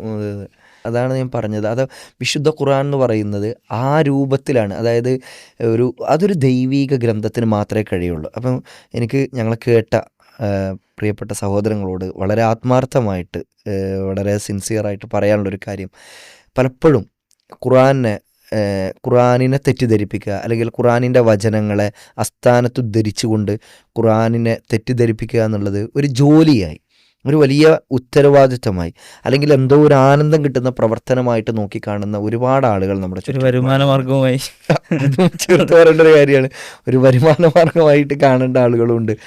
അപ്പോൾ എനിക്ക് ഇതിൽ നമുക്ക് പറഞ്ഞു കൊടുക്കാനുള്ളൊരു കാര്യം, നിങ്ങൾ ഏതെങ്കിലും ആളുകൾ പരിശുദ്ധ ഖുർആനുമായി ബന്ധപ്പെട്ട ഒരു ഖുർആൻ ക്ലാസ് എടുക്കുന്നു എന്ന് കേൾക്കുമ്പോഴേക്ക് അത്തരം ക്ലാസ്സുകൾ കേട്ടിട്ട് നിങ്ങൾ ഖുർആനെ വിലയിരുത്തുന്നതിനപ്പുറത്തേക്ക് മുസ്ലിങ്ങളായ ആളുകൾ ശരിയായ സോഴ്സിൽ നിന്ന്, സ്രോതസ്സിൽ നിന്നുകൊണ്ട് ഖുർആനിനെ ഒന്ന് അടുത്തറിയാനുള്ള ഒരു സന്മനസ്സ് അത് നിങ്ങൾ കാണിക്കണം എന്നാണ് എനിക്ക് പറയേണ്ടത്. ഇപ്പോൾ ഖുർആനിൻ്റെ ഒരുപാട് ട്രാൻസ്ലേഷനുകൾ അവൈലബിൾ ആണ്. മലയാളത്തിലും ഇംഗ്ലീഷിലും ഹിന്ദിയിലും എല്ലാമുള്ള എല്ലാ ഭാഷകളിലുമുള്ള അതിൻ്റെ പരിഭാഷകൾ അവൈലബിൾ ആണ്. മാത്രമല്ല ഖുർആനിൻ്റെ വിശദീകരണങ്ങളുണ്ട്, അതും നമ്മുടെ മുമ്പിൽ ലഭ്യമാണ്. അപ്പം നിങ്ങൾ ഇതൊന്ന് ഇതിനെ ഒരു കുറ്റപ്പെടുത്തുന്ന രൂപത്തിലേക്ക് പോകുന്നതിന് മുമ്പ്, അല്ലെങ്കിൽ ഏതെങ്കിലുമൊക്കെ വെബ്സൈറ്റുകളിലും മാമാസികളിലും ഏതെങ്കിലുമൊക്കെ ഫേക്ക് ഐഡികളിൽ നിന്നൊക്കെ വരുന്ന ഇസ്ലാമിനെ കുറിച്ചുള്ള കാര്യങ്ങളിൽ നിന്ന് നിങ്ങളിതിനെ സമീപിക്കുന്നതിന് മുമ്പ് ശരിയായ സ്രോതസ്സിൽ നിന്ന് ഖുർആനിനെ ഒന്ന് അടുത്തറിയാനും വായിക്കാനുമുള്ള ഒരു സന്മനസ് നിങ്ങൾ കാണിക്കണമെന്നാണ് എനിക്ക് പറയാനുള്ളത്. ഇപ്പം നേരത്തെ RVC ബോഡ്ലിയെ കുറിച്ച് പറഞ്ഞപ്പോൾ അദ്ദേഹം ഇസ്ലാമിക ചരിത്രത്തെ നേർക്കുനേരെ വായിക്കാൻ ശ്രമിക്കുമ്പോഴുണ്ടാകുന്ന മാറ്റമാണ്. ഇപ്പോൾ ഒരുപാട് ആളുകളെ നമുക്ക് Islam is a lie, Quran is a person എന്ന് പറഞ്ഞ് പുസ്തകം എഴുതിയ ജെറോം വാൻ ക്ലവറൻ, ഈ അടുത്ത് ഇസ്ലാം സ്വീകരിച്ച ഒരാളും കൂടിയാണ് അദ്ദേഹം. ഇസ്ലാം ഒരു നുണയാണ്, ഖുർആൻ ഒരു വിഷയമാണ് എന്ന് പറഞ്ഞിട്ട് പുസ്തകം എഴുതിയ, പുസ്തകത്തിൻ്റെ പ്രവർത്തനത്തിൽ ഏർപ്പെട്ട ഒരാൾ, ആ ബുക്കിൻ്റെ പൂർത്തീകരണത്തിന് വേണ്ടി അദ്ദേഹം ഖുർആനിനെ ഉപയോഗപ്പെടുത്തുകയാണ് ചെയ്യുന്നത്. അപ്പോൾ ആ ഖുർആൻ അദ്ദേഹം ഇങ്ങനെ വായിച്ചുകൊണ്ടിരിക്കുമ്പോൾ അദ്ദേഹത്തിലുണ്ടാകുന്ന മാറ്റമാണ്. പിന്നീട് അദ്ദേഹം ഇസ്ലാം സ്വീകരിച്ചു വന്ന ചരിത്രമൊക്കെ നമ്മൾ കാണുന്നുണ്ട്. ഇപ്പോൾ അദ്ദേഹം ഇസ്ലാം മത പ്രബോധകനായിട്ടും പ്രചാരകനായിട്ടും പള്ളികളുണ്ടാക്കുന്ന കാര്യങ്ങളിലൊക്കെ സജീവമായിട്ട് ഏർപ്പെടുന്ന ഒരാളും കൂടിയാണ് ജെറോം വാൻ ക്ലവറൻ. ഞാൻ പറയുന്നത് ഒരുപാട് ആൾ ഇപ്പോൾ ഇസ്ലാം വിമർശനവുമായി അതൊരു ജോലിയാക്കി കൊണ്ടിടക്കുന്ന ആളുകൾ പോലും പലപ്പോഴും അവരുടെ പുസ്തകങ്ങളിൽ എഴുതി വെക്കുന്നത് ഞാൻ ഖുർആൻ വായിച്ചിട്ടില്ല. ഇത് വളരെ ആത്മാർത്ഥമായിട്ട് തന്നെ അവർ പറയുന്നുണ്ട്. എന്നാൽ വലിയ സംഭവമായിട്ട് അവരെ ഖുർആനെ കുറ്റപ്പെടുത്തി സംസാരിക്കാൻ സന്നദ്ധമാണാനും ഇതുവരെ ഖുർആൻ ആത്മാർത്ഥമായിട്ട് വായിച്ചിട്ടില്ല. ആകത്തുക ഈ ചർച്ച നമ്മൾ ഇത്രയും നേരം എടുത്ത് നമ്മൾ സംസാരിച്ച ഈ കാര്യങ്ങളിൽ നിന്ന് നമ്മൾ കേട്ട ആളുകളോട് വളരെ ആത്മാർത്ഥമായിട്ട് പറയാനുള്ളത്, നിങ്ങൾ ഖുർആനിനെ വളരെ തുറന്ന മനസ്സോടെ മുൻവിധികളെ മാറ്റി വെച്ചുകൊണ്ട് ഒന്ന് അടുത്തറിയാനുള്ള ഒരു ശ്രമം, അതും ശരിയായ സ്രോതസ്സിൽ നിന്ന്. ഏതൊരു മതത്തെയും നമ്മൾ പഠിക്കുമ്പോൾ അതിൻ്റെ പ്രാമാണികമായ സ്രോതസ്സുകളിൽ നിന്നാണ് പഠിക്കുക. ഇസ്ലാമിനെ നിങ്ങൾ അടുത്തറിയേണ്ടത് ഖുർആനിനെയും ആ ഖുർആനിൻ്റെ വിശദീകരണമായ ഹദീസുകളിൽ നിന്നും, അത് പൂർവികരായ ആളുകൾ എങ്ങനെയാണോ കൃത്യമായി മനസ്സിലാക്കിയത്, ഉൾക്കൊണ്ടത്, ആ രീതിയിൽ. ഖുർആൻ്റെ പ്രൈമറി ഓഡിയൻസ് എന്ന് പറയുന്നത് സ്വഹാബാക്കളാണ്, പ്രവാചകൻ്റെ അനുചരന്മാരാണ്. അപ്പോൾ ആ പ്രവാചകൻ്റെ നാവിൽ നിന്ന് ആ ഖുർആൻ അവർ ആദ്യമായി കേട്ടു, പ്രവാചകൻ്റെ അധ്യാപനങ്ങളെ അവരാദ്യമായി കേട്ടു. അവരെങ്ങനെയാണോ ഓരോ കൽപ്പനകളും ഓരോ നിർദ്ദേശങ്ങളും മനസ്സിലാക്കിയത്, ഉൾക്കൊണ്ടത്, ആ രീതിയിൽ അതിനെ മനസ്സിലാക്കാൻ നമ്മൾ സന്നദ്ധമാകുമ്പോൾ തീർച്ചയായിട്ടും ഇസ്ലാം പഠിപ്പിക്കുന്ന ആ രീതിശാസ്ത്രം, ഇസ്ലാം പഠിപ്പിക്കുന്ന ആദർശം അത് അന്യൂനമാണ് എന്നും അജയ്യമാണ് എന്നും നമുക്ക് കാണാൻ കഴിയും. അപ്പോൾ ഖുർആനിനെ നിങ്ങൾ അത്തരം ഒരു രീതിയിൽ തന്നെ മുൻവിധികളില്ലാതെ ആത്മാർത്ഥമായിട്ട് സമീപിക്കണമെന്നാണ് സന്ദർഭത്തിൽ ഞങ്ങൾക്ക് ഓർമ്മിപ്പിക്കാനുള്ളത്. അസ്സലാമു അലൈക്കും വറഹ്മത്തുള്ളാഹി വബറകാതുഹു.